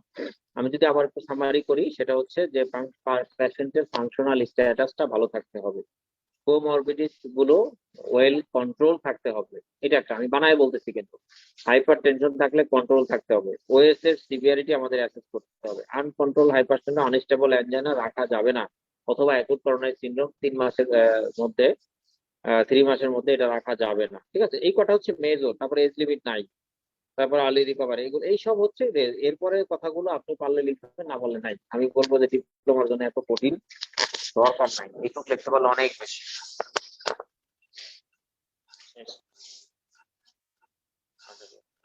Social factor, patient carer must understand and consent at day surgery. Social factor মানে এখানে সোশ্যাল ফ্যাক্টর বলতে যেটা বোঝাইছে যে পেশেন্টের সাথে যারা আসবে তারা যেন ওই বিষয়টা বোঝে, তার কেয়ার সম্বন্ধে বোঝে। রেসপন্সিবল পার্সন মানে যারা তাকে আনতেছে নিয়ে যাচ্ছে, তারা যেন বিষয়টা বুঝতে পারে। এমন না যে সে একলা একলা আসছে একলা একলা যাবে, এরকম যেন না হয়। এটা এই জন্য এই জিনিসটা বলছে সোশ্যাল ফ্যাক্টর, মানে আপনার একটা আইডেন্টিটি থাকবে, লোক আসছে নিয়ে যাবে, এবং কোনো প্রবলেম হলে সে যেন আমরা যেন তাদের সাথে যোগাযোগ করতে পারি ফলো আপের ক্ষেত্রে। Home circumstances suitable for post operative care. ঠিক আছে, সোশ্যাল ফ্যাক্টর মানে যত আপনার ফ্যামিলিয়ার এনভায়রনমেন্ট আপনি দেখেন যে একটা অপারেশনের পরে যখন যত কাছের লোক থাকে তত বেশি সাহস মনে হয়, এবং পেশেন্ট কিন্তু মেন্টালি স্টেবল থাকে। অ্যাক্সেস টু টেলিফোন এবং ট্রান্সপোর্ট আর রিজনেবল জার্নি টাইম, মানে 1 ঘন্টা। এখানে একটা সুন্দর তথ্য দিচ্ছে যে সার্জারিতে পেশেন্টের ডিস্টেন্স কত দূরত্ব হবে, পেশেন্টের বাসার দূরত্ব কতটুকু হবে, 1 ঘন্টা সময়ের মধ্যে হাসপাতালে আসতে পারে। ঠিক এই পরিমাণ দূরত্ব ভেতরে আপনি যদি বলেন যে না আপনি নারায়ণগঞ্জ থেকে ঢাকা এসে ডে সার্জারি করবে, এটা হবে না। এটা ইজ নট পসিবল, কারণ 1 ঘন্টার মধ্যে তাকে মানে রিপোর্ট করতে হবে হাসপাতালে, এরকম ডিস্টেন্সে করতে হবে। ঠিক আছে, এবং এখানে আরো অ্যাডভান্স কিছু কথা লেখা আছে, যদি ফ্লাইটের প্রশ্ন থাকে তাহলে ডে সার্জারি করা যাবে না। ফ্লাইটের প্রশ্ন মানে আপনাকে বাই রুটের ট্রান্সপোর্ট ইউজ করতে হবে, ফ্লাইটের প্রশ্নটা, কারণ এখানে ফ্লাইট অনেক কাজে দিলে হয়। সুতরাং এটা অনেক অ্যাডভান্স কথা, এটা দরকার নাই, জাস্ট মানে আমি প্রসঙ্গক্রমে বলে দিলাম। স্যার, জি, মোস্তফা কামাল স্যার বঙ্গবন্ধুর এই উত্তরটা সবার কাছে চাচ্ছিল স্যার, যে হচ্ছে কতটুকু ডিস্টেন্সে থাকবে, কত সময়ের মধ্যে আসতে যাবে। সেইটাই আমি কি বললাম আপনাদেরকে, আমি আজকে যে স্লাইডটা এটা দিচ্ছি, এটা যদি কোনো মতে দেখে নিতে পারেন, দেশা যাইতে আপনাকে আটকানোর কোনো সুযোগই নাই। ঠিক আছে, এটা তো এফসিপিএস লেভেলের মানে ডেলিভারি, সুতরাং আপনাকে বুঝতে হবে। এটা যদি আপনারা একটু কষ্ট করে দেখে নিতে পারেন, দেশা যাইতে কোশ্চেন থাকবেই, ইনভেরিয়েবলি কোশ্চেন থাকে। ইভেন আপনাদের কিন্তু মানে ভাইভাতে আরো ফ্যামিলিয়ার কোশ্চেন থাকে দেশা যায়। সুতরাং এখানে এমন ভাবে লেখা আছে এই কোশ্চেন গুলো, আমি সিলেক্ট করছি, অনেক কোশ্চেন ছিল কিন্তু সেখান থেকে আমি এই কয়েকটা কোশ্চেন সিলেক্ট করছি যে এইগুলো করলে আমাদের ডে সার্জারিতে আর কিছু প্রয়োজন নাই। This the fact. ওকে, আমি ফিরে আসি আমার আলোচনায়। Ideal pre operative preparation for day surgery, এটা আমার জন্য খুব ইম্পর্টেন্ট না। What are the features of ideal অ্যানাস্থেটিক্স for day surgery, এটা একটা ইম্পর্টেন্ট, এটা একটা ইম্পর্টেন্ট কোশ্চেন। একটা ডে সার্জারির জন্য কি ধরনের অ্যানাস্থেসিয়া আপনি দিবেন? Rapid onset and offset of anaesthesia with clear headed emergence. মানে বুঝছেন, একটা হচ্ছে র্যাপিড অনসেট, দ্রুত শুরু হবে দ্রুত শেষ হবে, এবং ক্লিয়ার হেডেড ইমার্জেন্স মানে রিভার্সটা হবে তাড়াতাড়ি। ইমার্জেন্স মানে কিন্তু রিভার্স, হ্যাঁ, রিভার্সাল, এটা তাড়াতাড়ি হবে।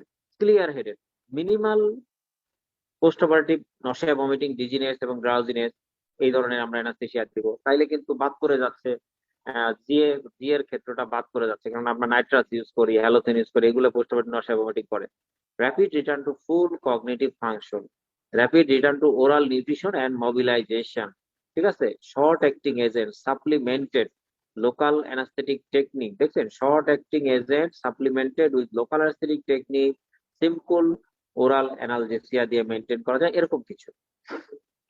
তারপরে protocol given use for antiemetics, protocol driven use of antiemetics, হ্যাঁ, এটা আমাদের লাগবে।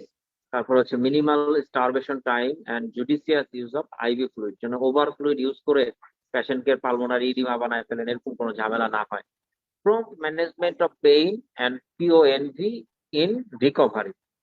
Analgesia, regular oral analgesia with paracetamol and long-acting NSAID if no contraindication. আপনাদের কি মনে আছে আমি এর আগে বলছিলাম, যখনই NSAID এর কথা আসবে একেবারে ঠোঁটের আগায় চলে আসবে, ইফ নো কন্ট্রাইন্ডিকেশন। যখনই আপনি লিখবেন, যখনই আপনি NSAID কথাটা লিখবেন if there is no contraindication. তাহলে স্যাররা চমৎকার পছন্দ করে এটা। হ্যাঁ, NSAID এর সাথে কন্ট্রাইন্ডিকেশন একটা গুরুত্বপূর্ণ বিষয়, কাকে দিব না এরকম কিছু ঝামেলা আছে। Supplemented with local anaesthesia, regional nerve block, এগুলো দিলে আপনার কি হয়, অ্যানালজেসিয়া মুখে কমে যায়, অপয়েড দেওয়া লাগে না, NSAID এর কাজ কমে যায়। অ্যাভয়েড লং অ্যাক্টিং অপয়েড, যেটা বলছে PONV রিস্ক, এগুলো আমাদের যারা যেগুলো কম হয় সেগুলো। হ্যাঁ, সেক্ষেত্রে আমাদের এটা করতে হবে। স্টাফিং, এক্সপিরিয়েন্স ক্লিনিশিয়ান স্টাফিং, দেখছেন আপনি শুধুমাত্র অ্যানাস্থেটিক, আইডিয়াল অ্যানাস্থেটিক বলতে শুধুমাত্র যে আমরা মানে প্রসিডিউর নিয়ে চিন্তা করবো ব্যাপারটা তা না, স্টাফ একটা ইম্পর্টেন্ট। আপনি ডে সার্জারি করবেন, দিনে দিনে রুগী পাঠিয়ে দিবেন, একটা স্টাফ আপনার এক্সপিরিয়েন্স স্টাফ হইতে হবে। পেশেন্টকে কিভাবে শিফট করতে হয়, পেশেন্টকে কিভাবে দ্রুত রেডি করতে হয়, পেশেন্টকে অ্যানাস্থেসিয়ার জন্য ফিট করতে হয় দ্রুত, তারপরে সার্জারির জন্য রেডি করতে হয়, কি কি দরকার চাওয়া মাত্রই পাওয়া, এই ধরনের কিছু স্টাফ আপনার লাগবে। এটা কিন্তু important. Drug with minimal side effect, এটা আপনার লাগবে। অ্যালফেন্টালিন, রামিফেন্টালিন, এগুলো আপনাদের কম। Avoid suxamethonium if possible. 20 to 70% reported incidence of suxamethonium induced myalgia. সাক্সামিথেনামটা কেন দিব না, কারণ সাক্সামিথেনাম ইনডিউসড মাইল্ডিয়া হয়, এটা একটা প্রবলেম। এটা বাসায় গেলে এটা হতে পারে 20 to 70% ক্ষেত্রে। তারপরে minimal air trauma, less throat, LMA আমরা ইউজ করতে পারি। তারপরে প্রসিডিউরের ক্ষেত্রে, তাহলে আমি যেটা মানে মুদ্রা কথা যেটা বলতে চাই সেটা হচ্ছে যে আমরা রিজনাল টেকনিক পারলে দিব, কোনো সমস্যা নাই, কিন্তু সেক্ষেত্রে আমরা যদি জেনারেল অ্যানেস্থেসিয়া দেই, রিজনালের মধ্যে আবার যদি রিজনাল নার্ভ ব্লক দিয়ে করা যায়, দ্যাট ইজ ভেরি গুড। এবং হচ্ছে আপনার সেটা হচ্ছে অনেক বেশি মানে কার্যকরী হবে। আর যদি জেনারেল অ্যানেস্থেসিয়া দেই তাহলে আমরা চেষ্টা করবো যে LMA দিয়ে করা যায় কিনা, সিডেশন রেখে করা যায় কিনা। তারপর ইটি টিউব হইলেই গলা ব্যথার প্রশ্ন আসবে। Face mask alone is ever better. হ্যাঁ, এবং সাক্সামিথেনাম অ্যাভয়েড করে অন্য কিছু দিয়ে করা যায় কিনা, তারপর অন্যান্য যে ওষুধগুলো আছে সেগুলো আমরা ইউজ করবো। এটা আমার মনে হয় যে আমি অনেক একটানা কথা বলতেছি, মাঝখানে একটু ব্রেক দিব আপনাদের জন্য বোঝার জন্য। হ্যাঁ, এই ব্রেকটা দিব আমি হয়তো 5-7 মিনিটের ব্রেক দিব। এর মধ্যে আমি আলোচনা চালাই যাচ্ছি, এরপরে যখন ব্রেক দিব তখন আপনাদেরকে পজ দিব। তাহলে এই প্রশ্নটা ছিল আমাদের, what are the features of ideal anaesthetic for day surgery. তাহলে অ্যানাস্থেটিক্স এর মধ্যে আমরা মানে দেখলাম যে অ্যানাস্থেসিয়া রিলেটেড একটা আছে, আর একটা স্টাফিং দিয়ে একটা আছে, অ্যানালজেসিয়া একটা আছে, PONV একটা ফ্যাক্টর আছে। ঠিক আছে, এই জিনিসগুলো, আচ্ছা এই জিনিসগুলো আমাদেরকে দেখতে হবে যে আমাদের আছে কিনা, এবং এই জিনিসগুলো সুন্দর করে আপনারা দেখবেন। তাহলে এভাবে কিন্তু আপনি কোথাও লেখাটা পাবেন না, আমি যেভাবে বলছি সেভাবে কিন্তু পাবেন না। ঠিক আছে, what are the common reasons of unplanned overnight admission in the day surgery. এটা কঠিন প্রশ্ন, যদি কেউ চান আমি বলে দিব, কঠিন প্রশ্ন। Common reason for unplanned overnight মানে আপনি চাচ্ছেন না কিন্তু আপনাকে বলতেছে যে না, এক রাত থেকে যেতে হবে। কি কারণে? 1 নাম্বার হচ্ছে ইউজ অফ মাল্টিমোডাল অ্যানালজেসিয়া পেইনের ক্ষেত্রে। Admission after day surgery, how can anaesthetist minimise this, তার মানে হচ্ছে কিভাবে আমরা মিনিমাইজ করতে পারি। 1 নাম্বার পেইন হচ্ছে, দেখি এটা অনেক বড় তো, title of discharge generally require that the patient, আমরা এটা বাদ দিয়ে যাই। হ্যাঁ, একটু কঠিন প্রশ্নের রাখবো না, আপনি দেখে নিয়ে নেবেন। হ্যাঁ, এগুলো আপনাদের জন্য দরকার না। আমরা যেটা করবো, ওটা যা criteria for discharge generally required that the patient, এটা কিন্তু আমরা আগে পড়াইছি, ঠিক না? এটা কিন্তু আমাদের পড়ানো হয়ে গেছে। এই প্রশ্ন আমরা FRC এর প্রশ্ন থেকে পড়া ফেলছি। এখন আমরা দেখাবো principles guiding procedure suitability of the day surgery. দেখেন এটা বইয়ের কথা, এটা FRC এর বইয়ের কথা না, এটা হচ্ছে এমনি বইয়ের কথা, আপনার দেখতে পাবেন।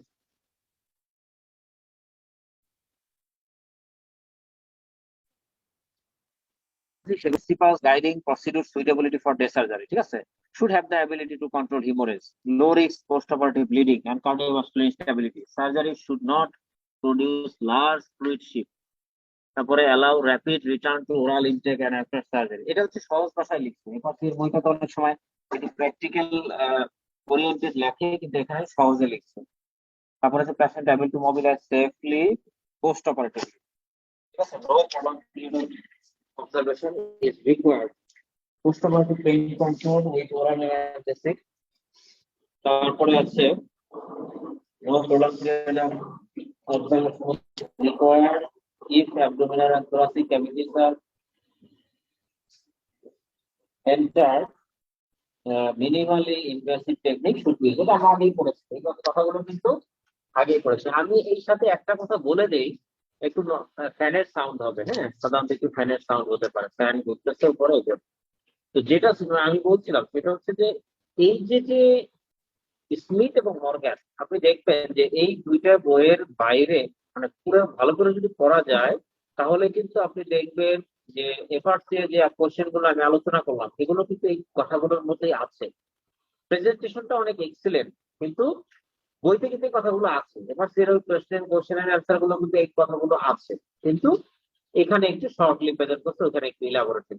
Criteria stage on discharge, stage on discharge আপনাদের লাগবে না, স্টেজ অন ডিসচার্জের আপনাদের দরকার নাই। Controversies in the day surgery. Controversies in the day surgery. কোশ্চেনটা কঠিন কোশ্চেন, এটা আমি একটু বুঝাই দেই কি কি বিষয় নিয়ে কন্ট্রোভার্সি হয়। যেমন এই carer for 24 hours after the general anesthesia may not essential for short non-invasive procedure with minimal hemorrhage risk or complication. This is currently being debated. মানে ডে সার্জারিতে এখন বলতেছে যে 24 ঘন্টা after general surgery essential short নন, বলছে carer for 24 ঘন্টা after general, মানে কেয়ারারের দরকার নাই 24 ঘন্টা পরে। কিন্তু এটা আসলে একটু ডিবেট হচ্ছে যে না, আসলে 24 ঘন্টা পরেও দরকার আছে। সাম day surgery unit do not insist on a patient eating and drinking before discharge. Some day surgery units do not insist on a patient eating and drinking before discharge, as this may precipitate nausea. তাহলে আমরা কিন্তু বলছিলাম day surgery ক্রাইটেরিয়ার মধ্যে বলেছিলাম যে তার eating এবং drinking problem হবে না, এবং সেটা আমরা খাওয়াই দিয়ে তারপর ডিসচার্জ করতে পারবো। কিন্তু এখানে কিছু কিছু ইউনিট করে কি তাকে খাইতে দেয় না, কারণ খাইতে রেখে দিলে অনেক সময় বমির মতো সমস্যা, নসিয়া হতে পারে, ভমিটিং হতে পারে, এই জন্য দেন। Regional anesthesia for all procedures has been advocated in some units, whereas the general anesthesia debate about the superiority of fever and volatile agent continues. তার মানে হচ্ছে দেখেন, অনেক জায়গায় কিন্তু আমি বলছিলাম যে রিজনাল অ্যানেস্থেসিয়াটা চয়েস করে, স্পাইনাল দেয়, এপিডুরাল দেয়, এগুলো চয়েস করে, কিন্তু অনেক জায়গায় চয়েস করে না। কেন? ওই যে পোস্ট অপারেটিভ আপনার রিটেনশন অফ ইউরিনের প্রবলেম থাকে, পেশেন্ট অনেক সময় দেখা যায় যখন এই স্পাইনাল থেকে একটা রিভার্সাল হয়, তখন কিন্তু পেশেন্টের খুব ডিসকমফোর্ট হয়। তো আপনি কোনো কারণে বাসায় পাঠাই দিলেন, তখন দেখা গেল যে আবার কল দিচ্ছে, এই করতেছে, এইটা একটা। আবার কোনো কোনো সেন্টার মনে করে যে না রিজনাল ভালো, আবার কোনো সেন্টার বলে যে জিএ ভালো। এই ধরনের একটা ডিবেট আছে। Some major surgery has been attempted as a day surgery included, যেমন ক্যারোটিড এন্ডারটাইটিস, এটাও কিন্তু ডিবেট। আমি বলছিলাম না যে ডে সার্জারি এত ডেভেলপ হয়েছে যে ক্যারোটিড এন্ডারটাইটিসের মধ্যে একটা মেজর সার্জারি এখন day surgery. Open craniotomy is a day surgery, laparoscopic nephrectomy it's a day surgery. এইগুলো আসলে একটা কন্ট্রোভার্সি, এত বড় বড় এক একটা অপারেশন কিন্তু ডে সার্জারি হয়ে যাচ্ছে, যেখানে পোস্ট অপারেটিভ অবজারভেশন দরকার, এইচডির মতো সাপোর্ট দরকার হতে পারে, হিমোরেজের একটা পসিবিলিটি থাকে। এই কারণে এই কন্ট্রোভার্সি গুলো আছে, কিন্তু সেসব ক্ষেত্রে অনেক অনেক জায়গায় এটা করা হচ্ছে। This is the controversy. তাহলে এই প্রশ্নটা একটু ডিফিকাল্ট, কিন্তু আপনি জেনে গেলেন যে আসলে কন্ট্রোভার্সি জিনিসটা কি। এবার প্রশ্নে আসেন, বইয়ের প্রশ্ন। 80 years old lady is listed for repair of inguinal hernia. What criteria would be explored to decide if she is suitable for day surgery? আপনি কি আর কিছু বলা লাগবে? এখানে surgical factor, medical factor, social factor, বুঝতে পারছেন কিনা? আগে যেটা বলছিলাম আমি প্রশ্ন কিন্তু দিয়ে দিছে, কিন্তু আপনাকে দিল what are the factors suitable for day surgery? Explore in this case. তাইলে আমি যে আগে পড়াই দিছি সার্জিক্যাল ফ্যাক্টর, তারপরে মেডিকেল ফ্যাক্টর আর সোশ্যাল ফ্যাক্টর, এই তিনটা জিনিস। সিস্টনিক অবস্থা কি পালমোনারি ডিজিজ, তার মানে পালমোনারি ডিজিজ আছে, তার কি কি ফ্যাক্টর আপনি কনসিডার করবেন সবকিছু দেখবেন মেডিকেল ফ্যাক্টরে। সার্জিক্যাল ফ্যাক্টর আপনি দেখতে হবে যে তার অপারেশন কতক্ষণ লাগবে, কোনো ডিফিকাল্ট কিনা, লিকিং টুনেল হার্নিয়া রিপেয়ার। এটা অনেক সময় কি হয়, অনেক বড় বড় হার্নিয়া, আপনি জানেন কিনা, আপনাদের অবশ্যই এক্সপিরিয়েন্স থাকতে পারে, বিশাল বড় হার্নিয়া 3-4 ঘন্টা 5-6 ঘন্টা হয়ে যাচ্ছে, হার্নিয়াটাকে রিলিজ করা যাচ্ছে না। এই ধরনের অপারেশনে কিন্তু আমি দেখেছি বা কন্ট্যাক্ট করেছি, যেগুলো একেবারে 3-4 ঘন্টা লেগে যাচ্ছে হার্নিয়াটাকে স্যাক আলাদা করতে, অনেক পুরো ইন্টেস্টাইন ঢুকে যায় হার্নিয়ার মধ্যে। এরকম কিছু কেস থাকতে পারে। তো সেই সকল কেসের সিভিয়ার সার্জিক্যাল ফ্যাক্টরের মধ্যে আসবে ব্লিডিং, তারপরে হচ্ছে টাইপেক্টা ফ্যাক্টর, তারপরে হলো আপনার যে প্যাশেন্টের কোমরবিডিটি, মেডিকেল ফ্যাক্টরের মধ্যে আসবে কোমরবিডিটি, বিশেষ করে পালমোনারি ডিজিজ আছে, সেটা অ্যাক্টিভ ফর্ম এবং ফাংশনাল স্ট্যাটাসটা কেমন আছে সেটা দেখে এগুলো আমার আসবে। সোশ্যাল ফ্যাক্টরের মধ্যে আগেই বলেছি, তার সাথে কেয়ারার থাকবে, এসকর্ট থাকবে, বাসার দূরত্ব সঠিক জায়গায় থাকবে, টেলিফোনে ইমার্জেন্সি কল দিতে পারবে, এই যে। তারপরে এই যে দেখেন, এখানে কিন্তু এটা কিন্তু বইয়ের অ্যান্সার, আমি কিন্তু এটা দেইনি, এটা সম্ভবত মর্গ্যানের বই থেকে আমি নিয়েছি। দেখেন, social factor, medical factor, investigation and anaesthesia choice, এই ফ্যাক্টর গুলো এখানে চলে আসে। এখানে কিন্তু নতুন কিছু নাই, ওই আগে যা যা বলছি তাই। Investigation to exclude significant anaemia renal function, তারপরে হচ্ছে ইসিজি টু এক্সক্লুড অ্যারিথমিয়া, তারপর অ্যাট্রিয়াল ফিব্রিলেশন, যেহেতু তার বয়স বেশি, need treatment preoperatively or airway should be carefully assessed and difficult. Anesthetic choice, once the previous factor are known, general, spinal or local anesthesia, this can be discussed to the তাহলে এই জিনিসটা হচ্ছে anaesthesia কিন্তু কোনো choice নাই, এটা আমরা discuss করবো সার্জন এবং টিম এবং হসপিটাল ফ্যাসিলিটি এবং প্রোটোকল অনুযায়ী আমরা করবো যে তাদের কি প্রোটোকল আছে। তোমার হচ্ছে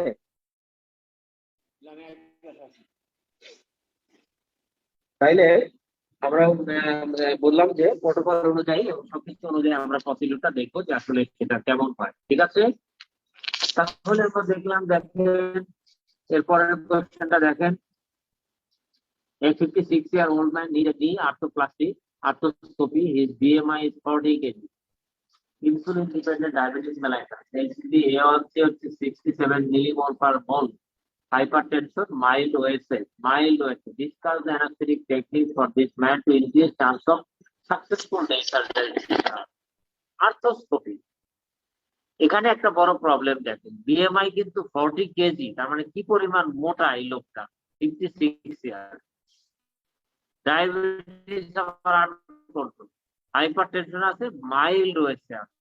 তাহলে আপনি কি করবেন, first to achieve success the man should be placed first in the morning. দেখছেন, আমি কিন্তু এর আগে বলেছিলাম ডায়াবেটিক পেশেন্টদেরকে ফার্স্টে রাখতে হবে, সেই কথাটাই এখানে বলে দিচ্ছি, এটা বইয়ের অ্যান্সার, আমার কিন্তু বানানো অ্যান্সার না।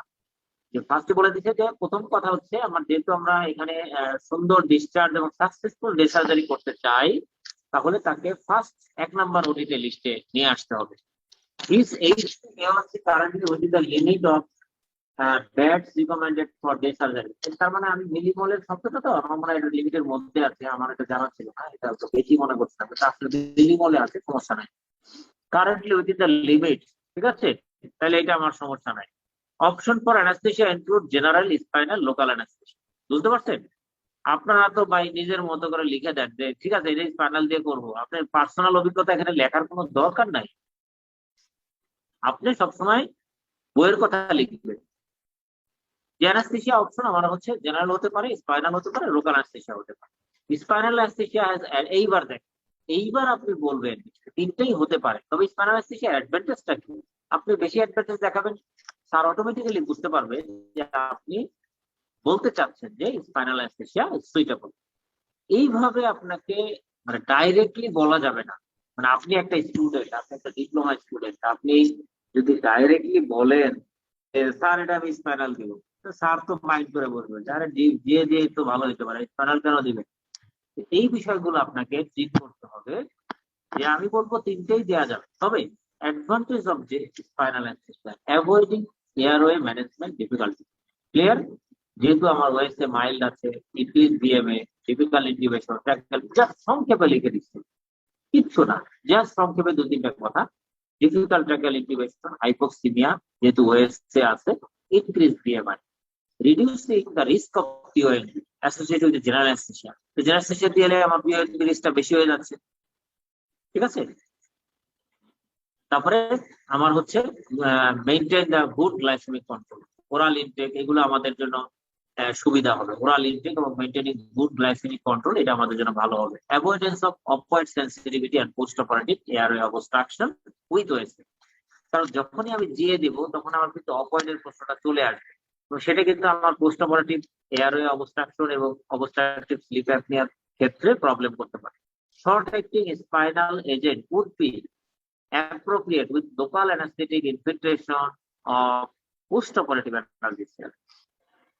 তাহলে লাস্ট লাইনে আমি বললাম শর্ট অ্যাক্টিং স্পাইনাল এজেন্ট এবং would be appropriate with local anesthesia infiltration for post-operative analgesia.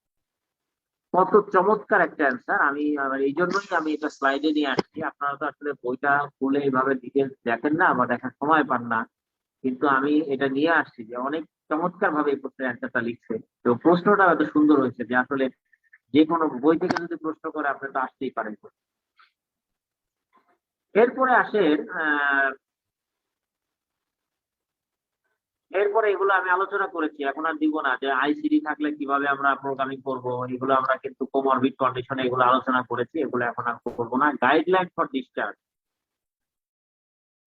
guideline for discharge, vital signs must have been stable for at least 1 hour. হ্যাঁ, এটা হচ্ছে এটা গাইডলাইন আছে একটা অ্যাম্বুলেটরি সার্জারির ক্ষেত্রে গাইডলাইন। এটা vital signs must have been stable for 1 hour. Patient oriented time-based person, able to void, able to drain orally administered fluid, able to walk without assistance. The patient must have more than minimal nausea, vomiting, excessive pain, bleeding. The patient must be discharged by both the person who administered anesthesia and person who performed surgery. Must discharged by both the person who administered anesthesia. তার মানে কি? Patient হচ্ছে যে anaesthesia দিছে সেও discharge করবে এবং যে সার্জারি করছে সেও বলবে যে he is able to discharge. এটা তাকে বলতে হবে। The patient must have a responsible vested adult escort. তারপরে এটা আমরা আগেই করেছি, এটা নিয়ে মানে কোনো সমস্যা নাই, এগুলো আপনারা পারবেন, আশা করি এটা আপনারা পারবেন। Post anaesthetic discharge scoring system, pad, এটা একটা স্কোরিং সিস্টেম আছে। আপনি যদি প্রশ্নে উল্লেখ করে দিতে পারেন যে we can discharge the patient according to the PADS criteria. PADS criteria যদি দিয়ে দেন হতে পারে। এখানে কয়েকটা জিনিস আছে, vital science, activity, nausea, vomiting, pain, surgical bleeding, এগুলা এখানে 1 থেকে 2টা পয়েন্ট করা আছে। যেমন এটা কিন্তু সহজ, কঠিন না কিন্তু। ভাইটালস যদি 20% প্রি অপারেটিভ বেসলাইনে 20% হয় তাহলে স্কোরটা হবে 2। যদি 20 to 40% প্রি অপারেটিভ বেসলাইনের মতো হয় তাহলে হবে 1। আর যদি মোর দেন 40% তার মানে 0। তার মানে হচ্ছে প্যাডস ক্রাইটেরিয়া যত কম হবে তত আপনার হচ্ছে পেশেন্টটা ডিসচার্জ করা যাবে না। জিনিসটা খেয়াল করেন, একটা টেবিল মনে রাখার কতগুলো টেকনিক্স আছে। 1 নাম্বার হচ্ছে এই টেবিলের কি পয়েন্ট গুলোকে প্রথমে পিক করে নিয়ে আসা।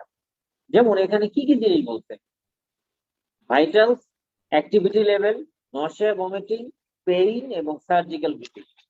আপনারা কিন্তু দেখবেন যে টেবিল পড়ার কিন্তু অনেকের কিন্তু হয় না এবং অনেকেই টেবিলের দিকে তাকান ঠিকই কিন্তু টেবিলটা পরীক্ষার সময় প্রডিউস করতে পারেন না। এটা কিন্তু আমরা পরীক্ষিত, আমরা জানি, পরীক্ষা দেই এবং দেখি যে আসলে এটা সম্ভব না। এটা পড়ার কিছু কৌশল আছে। প্রথমে কি পয়েন্ট গুলোকে আমরা আইডেন্টিফাই করে ফেলতে হবে। আচ্ছা, এরপরে যখন আপনি কি পয়েন্ট গুলো আইডেন্টিফাই করবেন তখন আপনি স্কোরিং যদি থাকে তাহলে স্কোরিংটা কিভাবে করছে সেটা আগে আপনার দাঁড় দিবেন। দেখেন এখানে প্রত্যেকটা পয়েন্ট 5টা পয়েন্টে 2 করে পয়েন্ট, তার মানে 10টা পয়েন্ট। এবং এখানে আছে একেবারে যেটা আনএবল মানে যেটা ডিসকোয়ালিফাই সেটা আছে 0-তে। তার মানে আপনার যত কম হবে তত ডিসকোয়ালিফাই, যত বেশি হবে তত কোয়ালিফাই। এই কয়টা জিনিস যদি আপনি মনে রাখতে পারেন তাহলে আপনি বাকিটা কিছু না কিছু পারবেন। এটা আপনার ভয়ের কিছু না, পারবেনই আপনি মনে রাখা। মানে আপনার 5টা পয়েন্ট রাখতাম। ভাইটাল থাকি হবে 20% এর ভিতরে থাকলে, এবং মোর দেন যদি 40% এলোমেলো হয় তাহলে 0 শেষ। তারপর অ্যাক্টিভিটি লেভেল, পেশেন্ট যদি স্টেডি ভালো অ্যাক্টিভিটি থাকে তাহলে 2, বলছি না যত বেশি হবে তত ভালো, কম হইলে আনেবল, তারপরে আনেবল টু অ্যাম্বুলেন্ট, নড়ান হয়ে যায় না পেশেন্ট, তারপরে 0, রিকোয়ার্ড অ্যাসিস্ট্যান্ট, লোকজন লাগে, সেটা হচ্ছে 1, নরসিয়া ভমিটিং মিনিমাল, এটা ওরালি ওষুধ দিয়ে আমরা ম্যানেজ করতে পারি 2, এবং দেখা গেল ইনজেক্টেবল ওষুধ দেওয়া লাগতেছে তাহলে 1, আর যদি কন্ট্রোল নাই হয় তাহলে 0, ব্যাস, তাহলে নরসিয়া ভমিটিং হয়ে গেল। পেইনটা হচ্ছে আপনার দেখা যাচ্ছে ওরাল দিয়ে করতে পারতেছে, ইনজেক্টেবল লাগতেছে, আর হচ্ছে পেইন কন্ট্রোল হইলই না, ঠিক আছে। এভাবে সার্জিক্যাল ব্লিডিং অনেক সময় কি হয়, মিনিমাল ব্লিডিং, কোনো গস কিছুই লাগে নাই, ড্রেসিং ড্রেসিং চেঞ্জ লাগে নাই, দুইটা ড্রেসিং চেঞ্জ লাগছে ডিসচার্জের আগে তাহলে 1, এবং severe bleeding, dressing change require, more than 3 dressing change require, এটা হচ্ছে 0।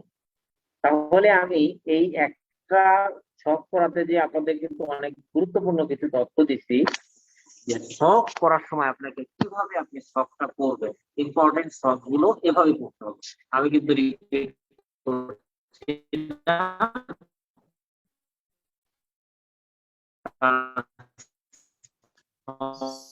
শোনা যাচ্ছে না স্যার স্পষ্ট। বলতে পারবো না।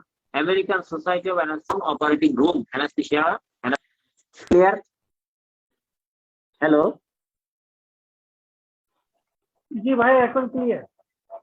ক্লিয়ার আছে না? Okay, thank you. আমার যে ওই মানে ওই যেখানে স্পিকার ওখানে আঙ্গুল পড়ে গেছে।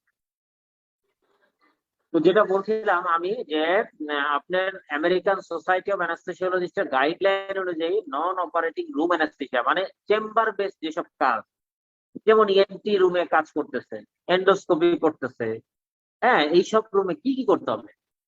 খুব সুন্দর একটা ছক, খুবই সুন্দর, এটা বইতে আছে, এটা মর্গানের ছক, হ্যাঁ, আমার নিজের বানানো না, মর্গানের ছক। তখন এইটার জন্য খুব একটা বেশি এমফাসিস দেওয়া লাগবে না। 1 নম্বর হচ্ছে রিলায়েবল সোর্স লাগবে, oxygen source, suction apparatus, waste gas scavenger, adequate monitoring equipment, safe electrical outlet, মানে যদি কাজের মাঝখানে ইলেকট্রিক চলে যায় সেটা আপনার নিজস্ব জেনারেটর থাকে, সেটার কথা বলবো। Sufficient space for anaesthesia personal equipment, জায়গা থাকতে হবে। Emergency card, defibrillator drugs, it is reliable means two-way communication. Applicable facilities, safe port made, appropriate post anesthesia management. এখানে আমার বলারও কিছু নাই, বোঝানোরও কিছু নাই, এটা আপনারা একটু পড়ে ফেলবেন। Continuum of depth of sedation, এটা পরীক্ষায় আসে, এটা আমাদের এফসিপিএস এ আসছে, এমডি তে আসছে, এখন আপনাদের আসার পালা, ঠিক আছে। যে প্রশ্নগুলো এফসিপিএস এবং এমডি তে এসে পড়ে সেই প্রশ্নগুলো সারা ক্ষেত্রে তখন ডিপ্লোমায় দেওয়া শুরু করে। এই জন্য এটা মানে একটা হচ্ছে সিডেশনের যে স্টেজ গুলো, একটা হচ্ছে minimal, moderate, deep, general anaesthesia. তাহলে সিডেশনের টাইপ কটা লেভেল? একটা 4টা লেভেল, একটা হচ্ছে minimal sedation, moderate sedation, deep sedation, general anaesthesia.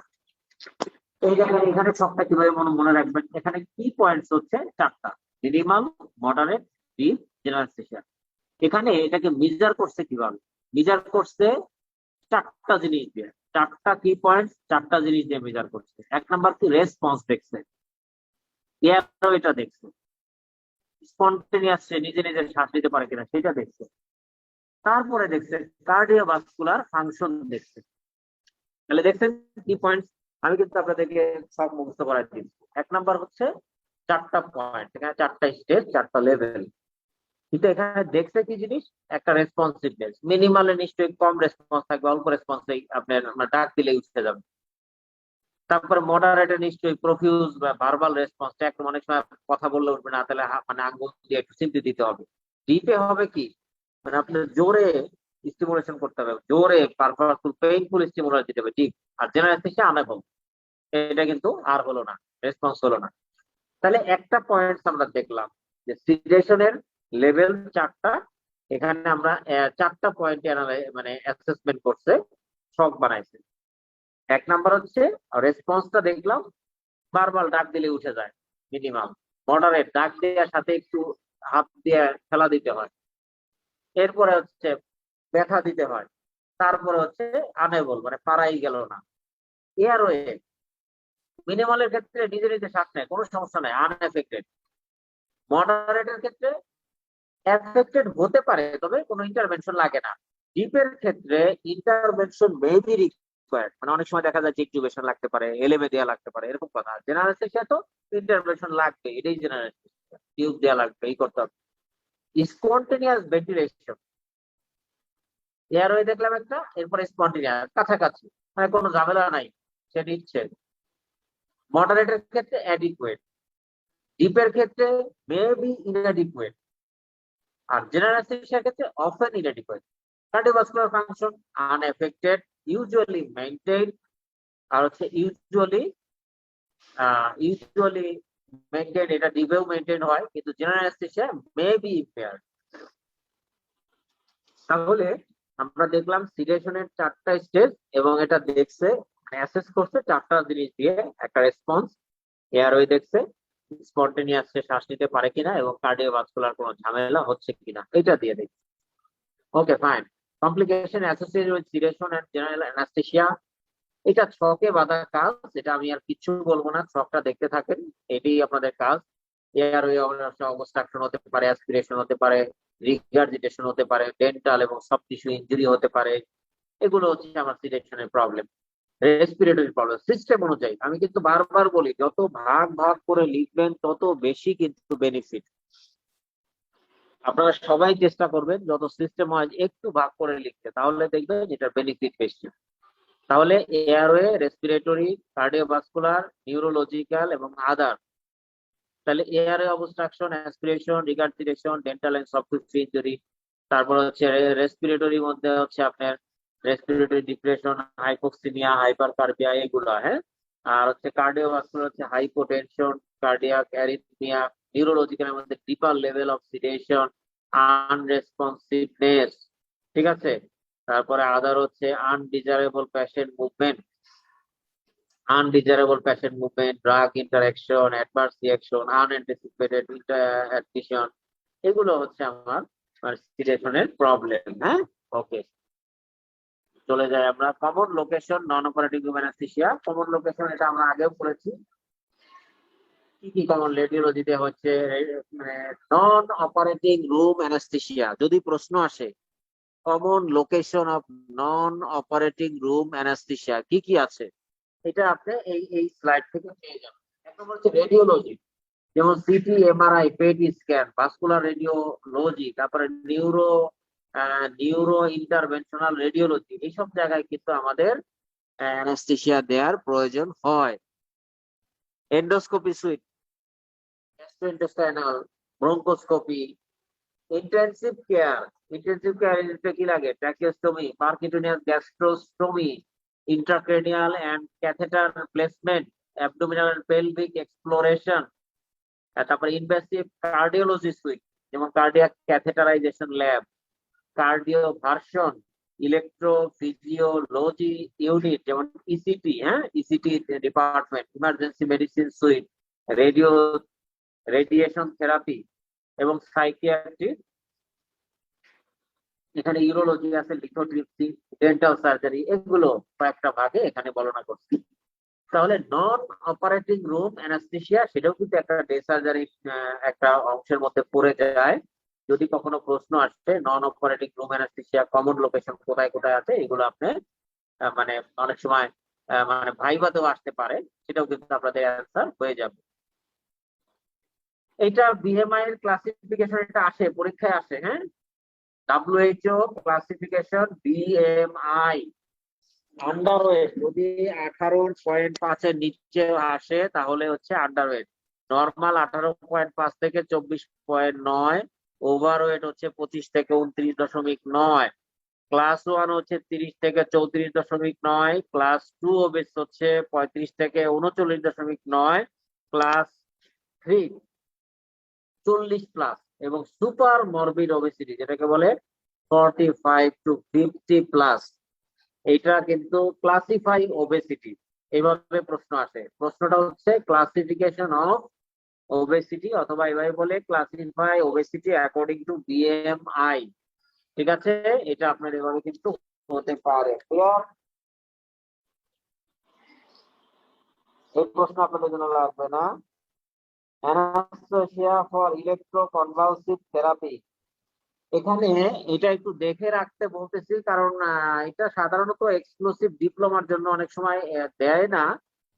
তারপরেও আমি একটু বলে রাখছি, ইসিটিটা হচ্ছে ইলেকট্রোকনভালসিভ থেরাপি। যারা সাইকিয়াট্রিক পেশেন্ট তাদের ক্ষেত্রে অনেক সময় মেডিকেশন থেরাপিতে কাজ হচ্ছে না, তাদের ক্ষেত্রে অনেক সময় হচ্ছে এই ইলেকট্রোকনভালসিভ থেরাপি দেয়া হয়। ঠিক আছে, আমার সাউন্ডের কি নয়েজ খুব বেশি?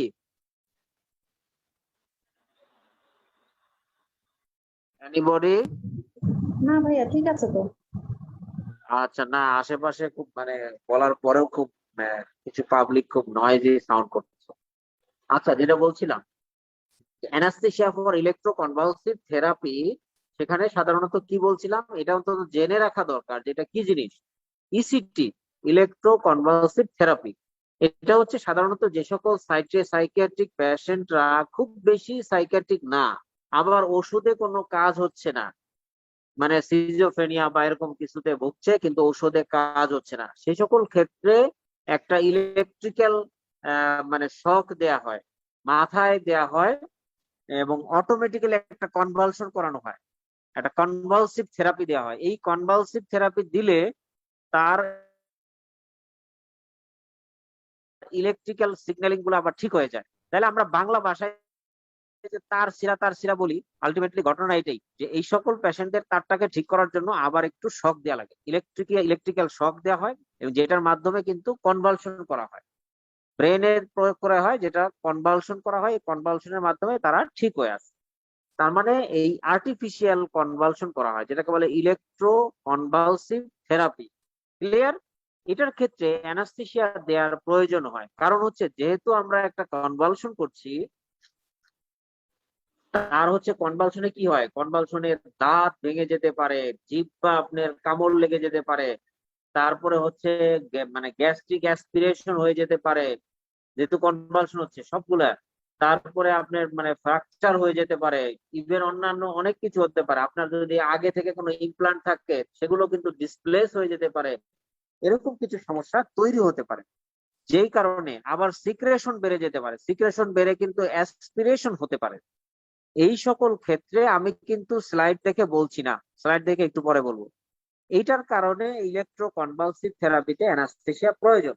তাহলে এবার দেখেন ইন্ডিকেশন, আমি কিন্তু এতক্ষণ নিজে নিজে বলছিলাম সিভিয়ার ডিপ্রেশন, তার মানে এখানে পোস্ট ন্যাটাল এবং psychiatric depression. Contraindication, increase intracranial pressure, বলছিলাম না যে যদি ইন্ট্রাক্রেনিয়াল প্রেসার বেড়ে যেতে পারে, সেরিব্রোভাস্কুলার অ্যাক্সিডেন্ট হতে পারে, তারপরে কার্ডিয়াক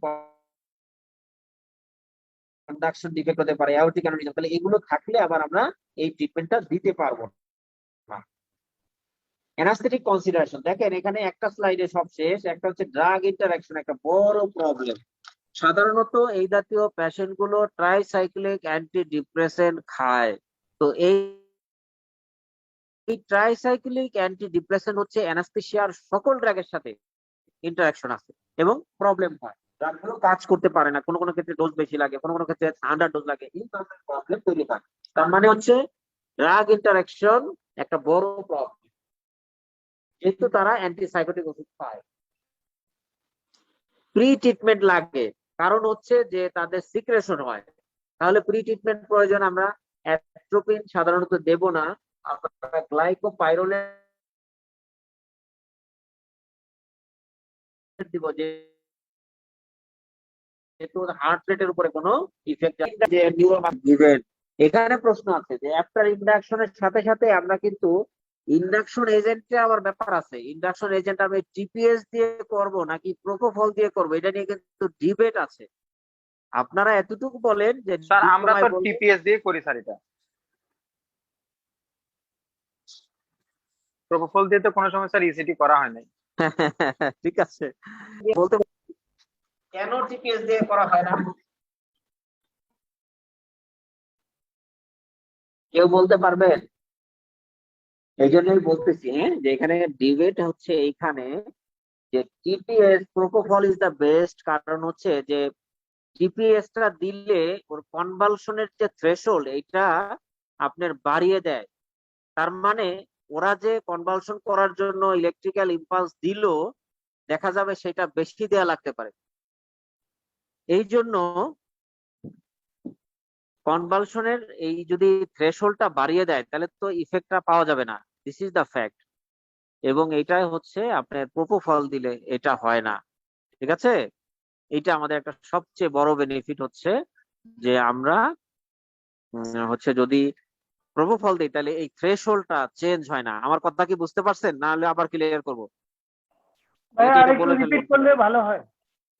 আচ্ছা, করতেছি। এটা হচ্ছে যখন টিপিএস দেয়া হয় তখন আমাদের ব্রেনের একটা কনভালশনের থ্রেশহোল্ড থাকে। যেমন ইলেকট্রিক্যাল ইম্পালস, মনে করেন যে 10 ইলেকট্রিক্যাল ইম্পালস দিলে কনভালশন হবে। ক্লিয়ার?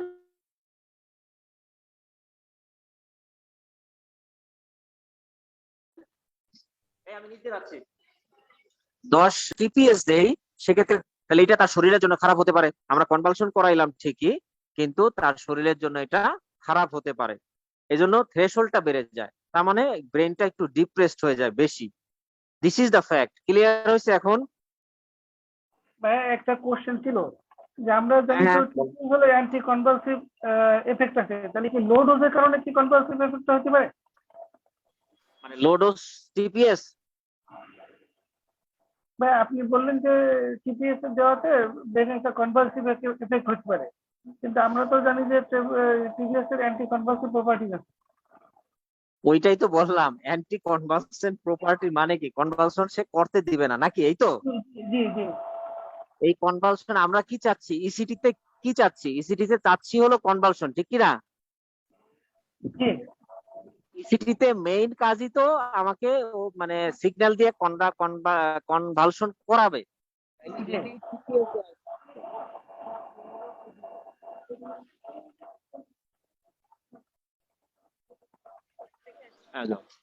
তাহলে এটা হচ্ছে যে যে আমরা চাচ্ছি কনভালশন করাইতে, আর টিপিএস হলো কনভালশনটা কি করছে? সাবপ্রেস করে রাখছে, ঠিক কি না?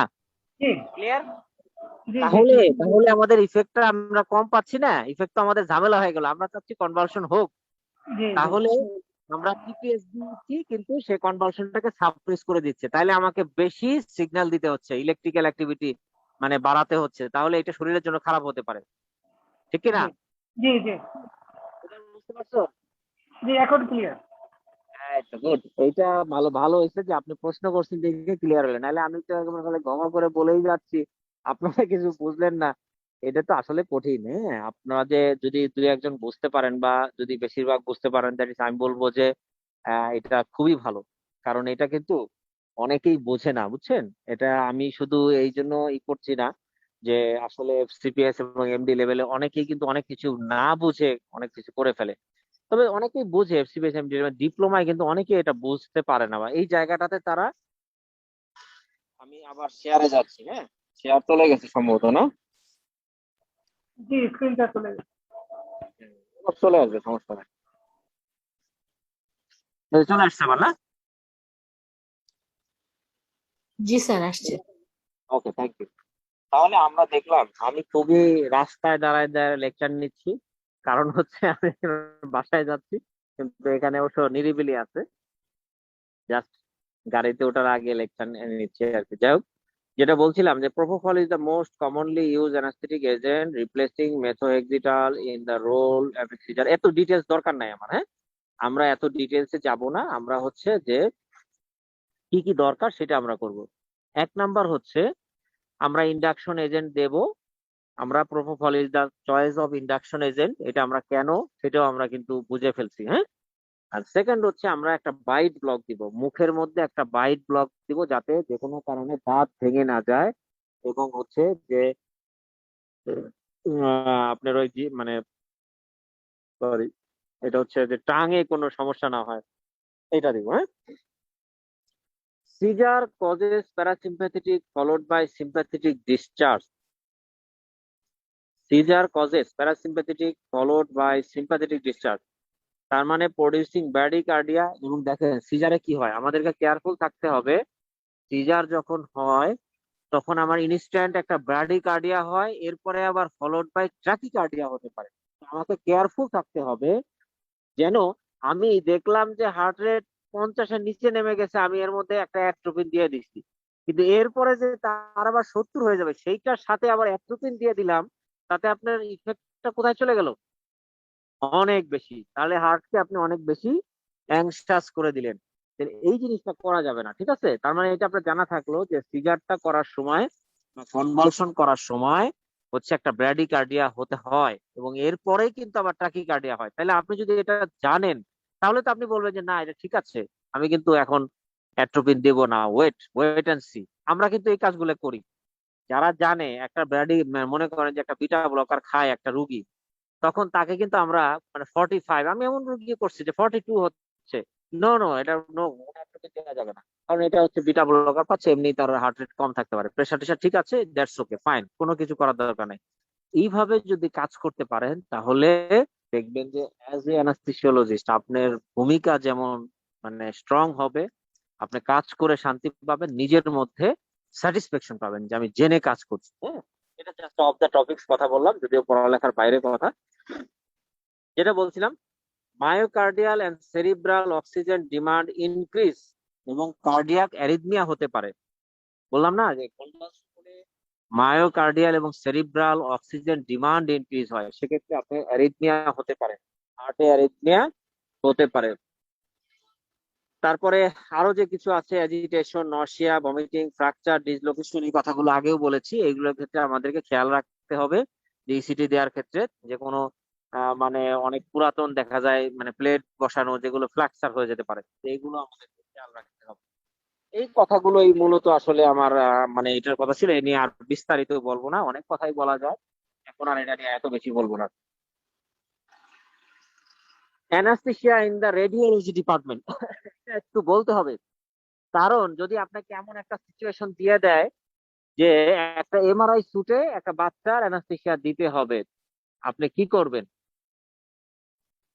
আমি এখানে খুব গুরুত্বপূর্ণ কিছু কথা বলে ফেলছি, মানে গুরুত্বপূর্ণ কিছু কথা আমি দিয়ে দিছি, যেগুলো আপনার খুবই মানে মানে ইফেক্টিভ ওয়েতে মানে শর্টলি প্রেজেন্ট করতে হবে। এক নাম্বার হচ্ছে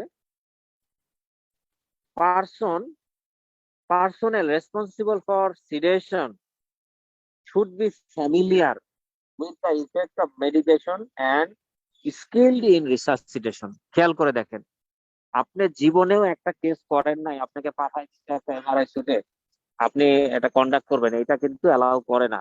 আপনাকে অবশ্যই আগে দেখতে হবে, কারোর সাথে যে একটা দেখতে হবে যে কিভাবে কাজ করে, আপনার রিসার্চিটেশনটা কিভাবে ম্যানেজ করে, এই জিনিসগুলো আপনাকে দেখতে হবে, তাহলে আপনি এটা করতে পারবেন। এই কথাটা এখানে বলছে যে যারা এটাতে ফ্যামিলিয়ার না তারা যেন এটাতে বেশি ঝামেলা করতে না যায়। Clear? All the equipments and drugs required for resuscitation should be readily available and checked regularly। তার মানে হচ্ছে আপনার যে রিসাসিটেশন ড্রাগস এবং ইনস্ট্রুমেন্ট ইকুইপমেন্ট লাগবে সেগুলো আপনাকে কিন্তু মানে দেখে নিতে হবে, চেক করে নিতে হবে যে আমার এটা আছে, অ্যাভেলেবেল আছে এবং আমি এটা পাচ্ছি। ক্লিয়ার?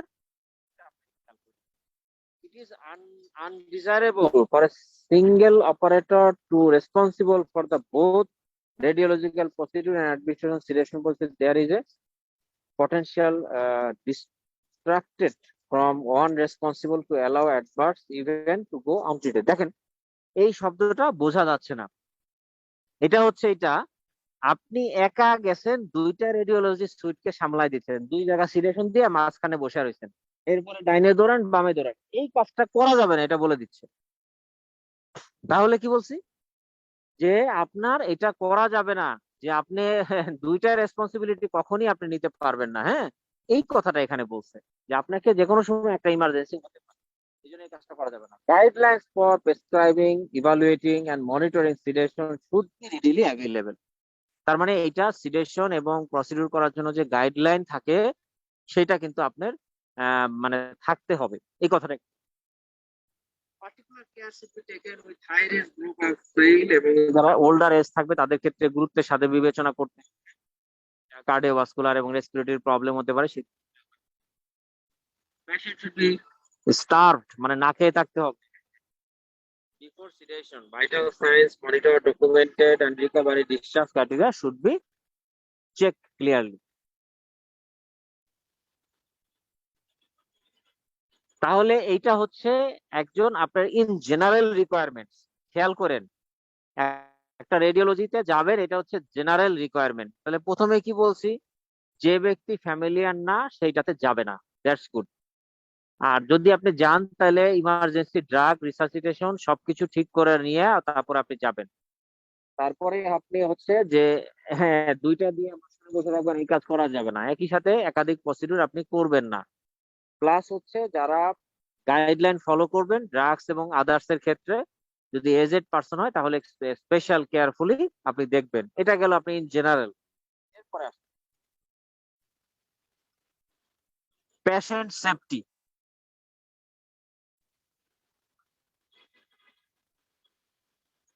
এইখানে আমি কয়েকটা কথা বলবো। পেশেন্ট সেফটি, পেশেন্ট সেফটির মধ্যে আছে পেশেন্টের যদি কোনো জুয়েলারি থাকে, তারপরে হেয়ারিং এইড থাকে, ড্রাগস থাকে, ইমপ্লান্ট, কার্ডিয়াক ইমপ্লান্ট থাকে, তারপরে সেই জিনিসগুলো আপনাকে চেক করতে হবে যে যদি কোনো কার্ডিয়াক ইমপ্লান্ট থাকে সেটা কি এমআরআই বা সিটি সাপোর্ট করবে কিনা, সেটা একটা ইম্পর্টেন্ট। হ্যাঁ, এমআরআই বা সিটি সাপোর্ট করবে কিনা সেটা আপনাকে খেয়াল রাখতে হবে। স্যার একটা প্রশ্ন ছিল। হ্যাঁ, স্যার ওই যে ল্যাপ্রোস্কোপি কোলেসিস্টেক্টমিতে যে ক্লিপিংটা করা হয়, ওই ক্লিপিংটা থাকা অবস্থায় কি স্যার এমআরআই করা যাবে? করা যাবে, কারণ হচ্ছে ওইটা হচ্ছে টাইটানিয়াম ক্লিপিং। হ্যাঁ, ঠিক আছে, thank you titanium sir. Sir ওইটা করা যাবে। তাহলে আমরা দেখলাম যে পেসমেকার বা অ্যাবসোলিউট কন্ট্রাইন্ডিকেশন আছে কিনা এটা আপনাকে চেক করে নিতে হবে। ক্লিয়ার? এরপরে যেটা বলবো, দেখে প্রস্থেসিস থাকতে পারে, সেক্ষেত্রে এটা কি এমআরআই সেফ কিনা এটা আপনাকে এনশিওর করে নিতে হবে। এই জিনিসটা দেখ। তারপরে হচ্ছে অল দ্য পেশেন্ট, লাস্টের থেকে 3-4 লাইন আগে দেখেন, all the patient should wear ear protection. খেয়াল করেন, কানে এয়ার প্রোটেকশনটা আপনার জরুরি, কারণ এটা সাউন্ড হয়, কিন্তু এমআরআই তে একটা সাউন্ড হয়, এটা কিন্তু অনেকে অ্যালাউ করতে পারে না।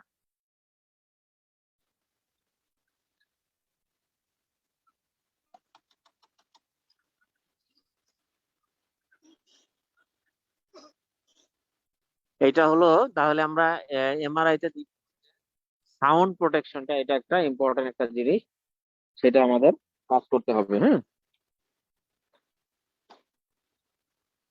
চেয়ার ঠিক করেন, চেয়ার ঠিক করেন।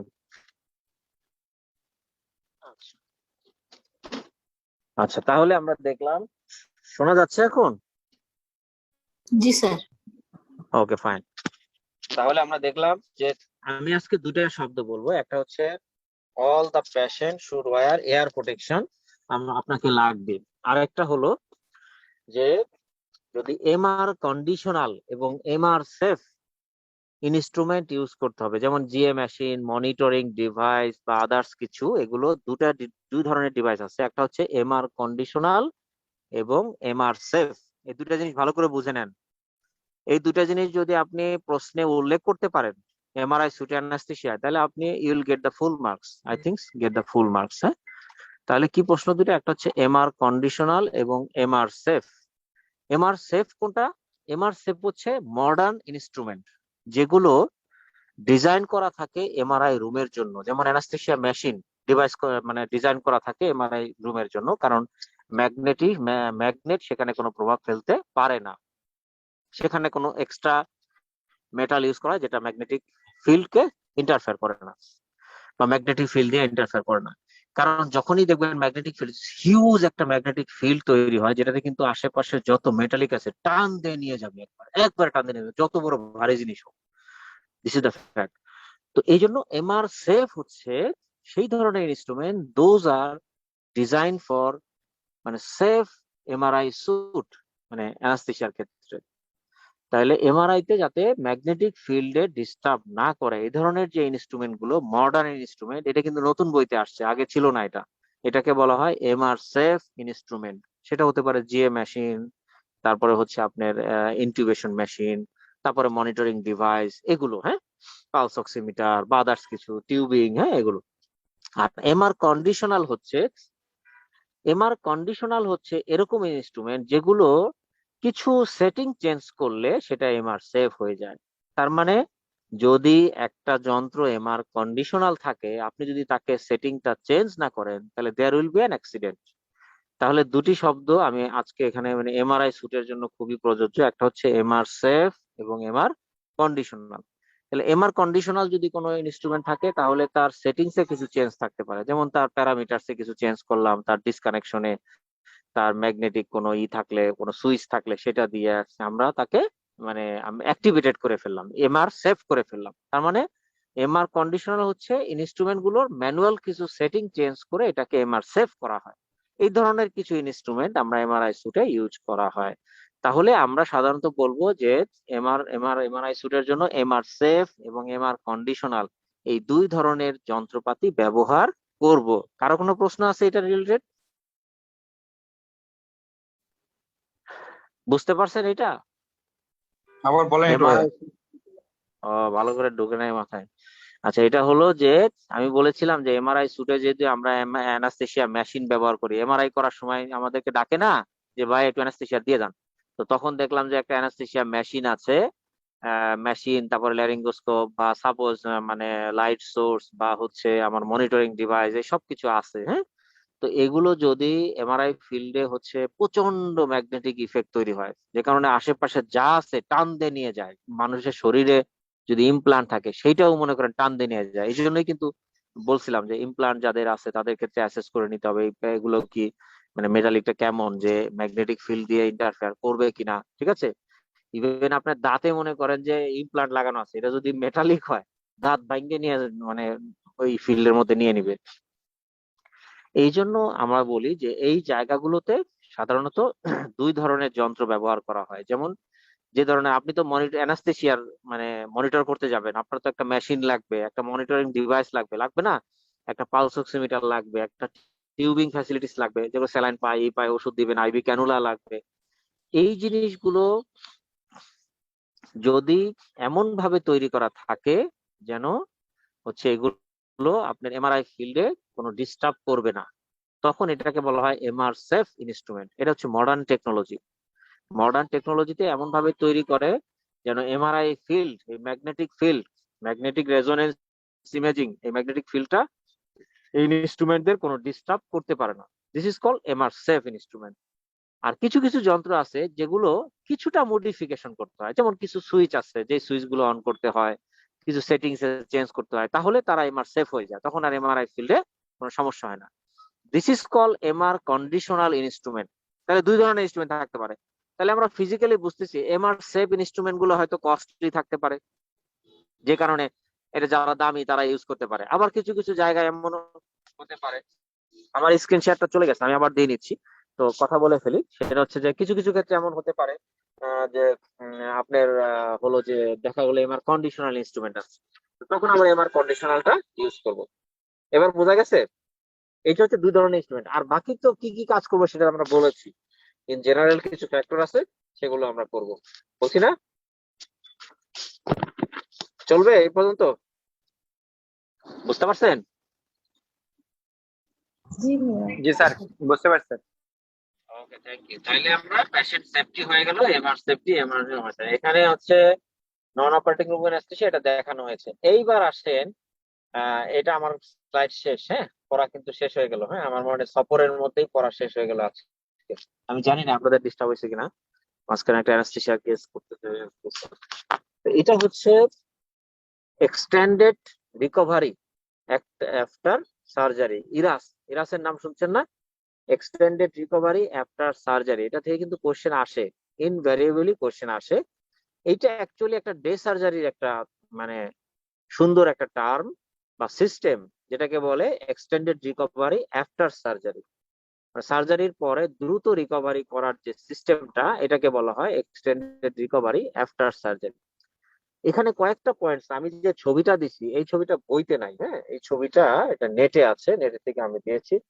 এটা মনে রাখার সুবিধা, বইতে একটা গোল সার্কেল দেয়া আছে এবং এই গোল সার্কেলের চারপাশে অনেকগুলো ফ্যাক্টর, কিন্তু দুঃখজনক হইলে পরীক্ষার সময় 5টার বেশি মনেই আসে না। মিনিমাম 15, 16 বা 18, 20টা ফ্যাক্টর আছে, কিন্তু আমার পরীক্ষার সময় শুধু আপনারা না, আমাদের এমডি এফসিপিএস এর স্টুডেন্টরা 5টার বেশি কেউ মনেই করতে পারে না। এটাই হচ্ছে প্রবলেম। তো এই জন্য আমি এটাকে আলাদা ছবি আকারে দিছি যে আসলে কিভাবে মনে রাখা যায়, সাব পয়েন্ট করে নিতে হবে। যেমন extended recovery, ERAS, AS, extended recovery after surgery, মানে আমি সার্জারির পরে দ্রুত রিকভারি করতে পারবো, দ্যাট ইজ ডে সার্জারির একটা সুন্দর প্রোটোকল আর। তো এটা হতে গেলে আমাকে কি কি ক্রাইটেরিয়া ফলো করতে হবে, এটাকে বলা হচ্ছে ERAS, ERAS criteria. What are the criteria of ERAS, প্রশ্নটা এভাবেই আসে যে what are the criteria of ERAS, ERAS. তাহলে এই ইরাসের ক্রাইটেরিয়া কি এবং কি কি বিষয়গুলো ফলো করলে আমার এই এক্সটেন্ডেড রিকভারিটা হবে। প্রথম কথা হচ্ছে প্রি সার্জারি, খেয়াল করেন, during surgery, post surgery, better outcome. তাহলে 4টা জিনিস। একটা হচ্ছে প্রি সার্জারি, কিছু কাজ আছে আমার সার্জারির আগে করতে হবে। ডিউরিং সার্জারিতে আমার কিছু কাজ আছে। পোস্ট সার্জারি, সার্জারির শেষে আমার কিছু কাজ আছে। তাহলে যদি আপনি এভাবে, আমি আগেও বলছি, ছক পড়েন, টেবিল পড়েন, ছবি পড়েন, যদি এভাবে ছোট ছোট করে ভাগ করে নেন, তাহলে দেখবেন যে আপনার মনে থাকা সহজ। অনেকেই ছক করতে পারে না, ঠিক আছে, আমরাও একসময় পারতাম না। এগুলো অনেক ঘাটাঘাটি করতে করতে এই বুদ্ধিগুলো বের হয়েছে। হ্যাঁ, তো যেটা বলছিলাম প্রি সার্জারি, প্রি সার্জারিতে দেখেন আমি সময় দিচ্ছি কারণ আপনারা দেখে নেন। প্রথম কথা হচ্ছে পেশেন্ট এডুকেট, পেশেন্টকে বোঝাতে হবে আগে, বুঝাবেন, পেশেন্টকে এডুকেট করবেন যে তোমার এরকম একটা জিনিস করব আমরা, এটা তোমার জন্য ভালো হবে, তোমাকে কিছু পরামর্শ মেনে চলতে হবে। 1 নম্বর হচ্ছে কাউন্সিলিং, এটাকে পেশেন্টকে এডুকেট করবো এবং কাউন্সিলিং করবো যে তোমার এটা এটা করতে হবে, তুমি এগুলো করলে খুব সুন্দর তাড়াতাড়ি বাসায় যেতে পারবা, হসপিটালে থাকা লাগবে না, খুব দ্রুত চলে যেতে পারবে। Meeting with surgeons and staff and nurse, meeting করবেন সার্জনের সাথে, নার্সের সাথে, কিভাবে করলে ভালো হয়। তারপরে আসেন carbohydrate drink prior to surgery. এখন প্রশ্ন করবেন আপনাকে, স্যার অপারেশনের আগে তো এর খাওয়া নিষেধ। হ্যাঁ, এখনকার সিস্টেমে এটা কিন্তু ইরাসটা এটা সায়েন্টিফিক্যালি প্রুফড এবং স্টাডিতে দেখা গেছে, যদি আপনি অপারেশনের আগে 2 ঘন্টা আগে একটা কার্বোহাইড্রেট ড্রিঙ্ক দেন, পেশেন্ট খেয়ে ফেলে, তাহলে this will reduces the operative stress. আপনারা তো জানেন যে অপারেশনে স্ট্রেস হয় কয় ধরনের, নিউরো এন্ডোক্রাইন এবং সাইটোকাইন স্ট্রেস হয়, ঠিক না? এই স্ট্রেস গুলো কমানোর জন্য এই কার্বোহাইড্রেট ড্রিঙ্কসটা খুবই গুরুত্বপূর্ণ। এটা কিন্তু আপনি এখন এখানে আপনাদের দরকার নাই এত কিছু, আমরা দেখেছি, আমি নিজেও দেখছি, এটা সার্চ দিয়ে দেখছি, যেটা খুবই সাইন্টিফিক্যালি প্রুফড যে এটা স্ট্রেস কমায়, ঠিক আছে, স্ট্রেসফুল হরমোন সিক্রেশন কমায় দেয়। তাহলে আমাদের এখানে মেইন কম্পোনেন্ট হচ্ছে যে আমরা কার্বোহাইড্রেট ড্রিঙ্ক দিব। Use of epidurals for pain control. তাহলে দেখছেন কি, তাহলে দেখলাম যে প্রি সার্জারি কি কাজ করব। প্রি সার্জারি হচ্ছে তাকে একটা এডুকেশন দিব, কাউন্সিলিং করব, সার্জন, নার্স এবং স্টাফদের সাথে মিটিং করবো যে কি করা যায়। এরপরে তাকে একটা স্যার, কার্বোহাইড্রেট ড্রিঙ্ক দিব। স্যার হ্যাঁ, দুইটা স্ট্রেস, একটা হলো নিউরোএন্ডোক্রাইন স্ট্রেস হবে, আরেকটা কি স্ট্রেস বললেন স্যার? সাইটোকাইন, সাইটোকাইন যেটা, সাইটোকাইন। জি স্যার। সাইটো, হ্যাঁ, এটা কিন্তু ছকে আছে, আমি এর আগে দেখাইছি তো আপনাদের, একটা ছক দেখাইছিলাম না, স্মিথের ছক দেখাইছিলাম, কিন্তু মনে আছে জি দেখবেন। স্যার। হ্যাঁ, ওইটা। হ্যাঁ, আচ্ছা, তাহলে আমরা দেখলাম যে use of epidurals for pain management, এটা কিন্তু প্রি সার্জারি, ঠিক আছে, সার্জারির আগে আপনি ইপিডুরাল দিয়ে দিবেন। হ্যাঁ, তো এইটা আপনার জন্য হচ্ছে প্রি সার্জারি গেল। এবার সার্জারিতে কি দেখেন, গোল ডিরেক্টেড ফ্লুইড থেরাপি। গোল ডিরেক্টেড ফ্লুইড থেরাপি মানে কি আমরা জানি না, কিন্তু বলি যে গোল ডিরেক্টেড ফ্লুইড থেরাপি দিব স্যার। কি দিব? গোল ডিরেক্টেড। কি গোল? গোল ডিরেক্টেড মানে হচ্ছে রোগীর কার্ডিয়াক আউটপুট দেখে দেখে মিজার করে ফ্লুইড দেয়া। যদি কার্ডিয়াক আউটপুট বেড়ে যায় ফ্লুইড কমাই দিব, যদি কার্ডিয়াক আউটপুট কমে যায় তাহলে ফ্লুইড বাড়াবো। এইভাবে যদি মেজার করে করে আমরা ফ্লুইড দিতে পারি, that is called goal directed fluid therapy. এগুলো একটা সেট অফ মেশিন থাকে যেগুলো দিয়ে আমরা একই সাথে, এটা কার্ডিয়াক আউটপুট মেজার করা কিন্তু কঠিন না, হ্যাঁ, মানে ডাইলিউশন, ডাইলিউশন টেকনিক আছে, আরো অনেক কিছু টেকনিক আছে যেগুলো হচ্ছে ওই রেডিয়াল আর্টারি দিয়ে ঢুকাই দিলেই কিন্তু ওইটা চলে যায় জায়গা মতো, ডাইজে সুন্দর করে কার্ডিয়াক আউটপুট মেজার করে চিপের মতো, হ্যাঁ। এটা সহজ, কঠিন কিছু না। মনে হতে পারে যে আমরা কার্ডিয়াক আউটপুট মেজার করে করে কেমনে ফ্লুইড দেয়, কিন্তু আসলে এটা সহজ, এটা কঠিন কিছু না। তাহলে যদি আমরা একই সাথে, কিন্তু আমি গোল্ড ডিরেক্টেড ফ্লুইড থেরাপিটা পড়িয়ে ফেলছি, যদি কখনো আপনাদের আসে বা জিজ্ঞাসা করে তাহলে আপনারা বলতে পারবেন আশা করি, যে কার্ডিয়াক আউটপুট মেজার করে করে যদি আমরা, বা স্ট্রোক ভলিউম অনেক গভীরের বিষয়, তো এই জন্য কার্ডিয়াক আউটপুট বললেই হয়। কার্ডিয়াক আউটপুট মেজার করে করে আমরা যদি ফ্লুইড ম্যানেজমেন্ট করতে পারি, this is call goal directed fluid therapy. হ্যাঁ, গোল থাকবে, গোল কার্ডিয়াক আউটপুটের একটা গোল থাকবে যে এই পরিমাণ আমরা ডেভিয়েশনকে অ্যালাউ করব, এর বেশি হলে আমরা অ্যালাউ করব না। তাহলে আমরা দেখলাম যে আমরা সার্জারির যে ফ্যাক্টর গুলো সেগুলো হচ্ছে goal directed fluid therapy. 1 number, judicious use of opioid. কারণ আপনি যদি বেশি অপয়েড ইউজ করেন তাহলে পোস্ট অপারেটিভ রেসপিরেটরি ডিপ্রেশন থাকতে পারে, আপনার ডিসচার্জ ঝামেলা হতে পারে, দেরি হতে পারে। এই জন্য আমরা বলবো যে judicious use of opioid. Short incision, use of laparoscopic instrument বা অ্যাপ্রোচ whenever possible, ঠিক আছে। Careful consideration of blood transfusion. এই যে কথায় কথায় এই রক্ত দেন, এই 2 লাখ রক্ত দিয়ে আসেন, ব্যাপারটা এরকম না কিন্তু, হ্যাঁ।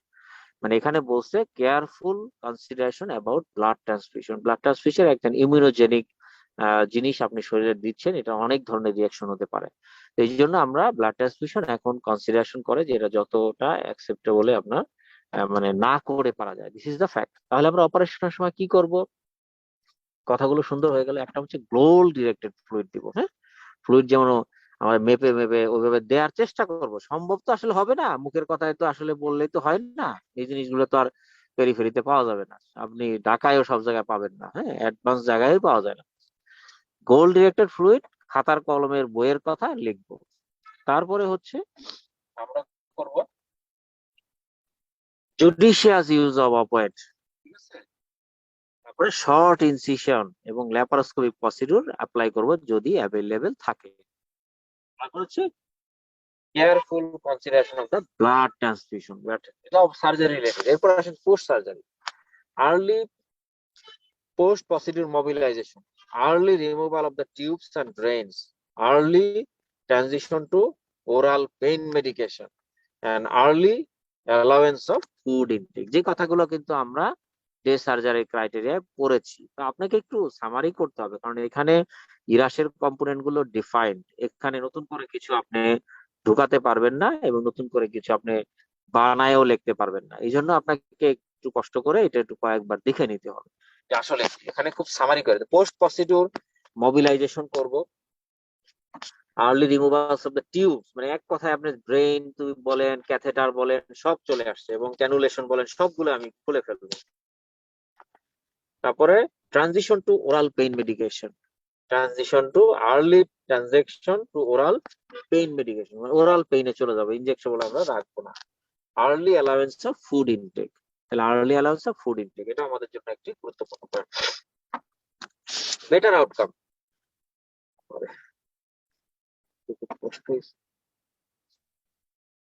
আচ্ছা, increase patient satisfaction with care, decrease perioperative complications, decrease length of hospital stay, improve use of hospital resources. Clear? তাহলে এখানে আমরা এই 4টা পয়েন্টে যে কথাগুলো বললাম এগুলো একটু দেখে নিলে, আমার মনে হয় বুঝে নিলে এটা ভালো করে আপনাদের পড়া হয়ে যাবে, এবং আশা করি যে আপনারা ইরাসের এই প্রশ্নটা যদি পেয়ে যান তাহলে আপনাদের জন্য কষ্ট হবে না। আমাদের আর স্লাইড নাই, হ্যাঁ, আমাদের স্লাইড শেষ। এখন আপনাদের কোনো প্রশ্ন থাকলে আমাদের আসতে পারে। ক্লিয়ার? প্রশ্ন থাকলে আসতে পারে। আপনি কোথায় যান, রাস্তায় নাকি? ভাইয়া Hello? একটা জিজ্ঞাসা ছিল। হ্যাঁ, বলেন।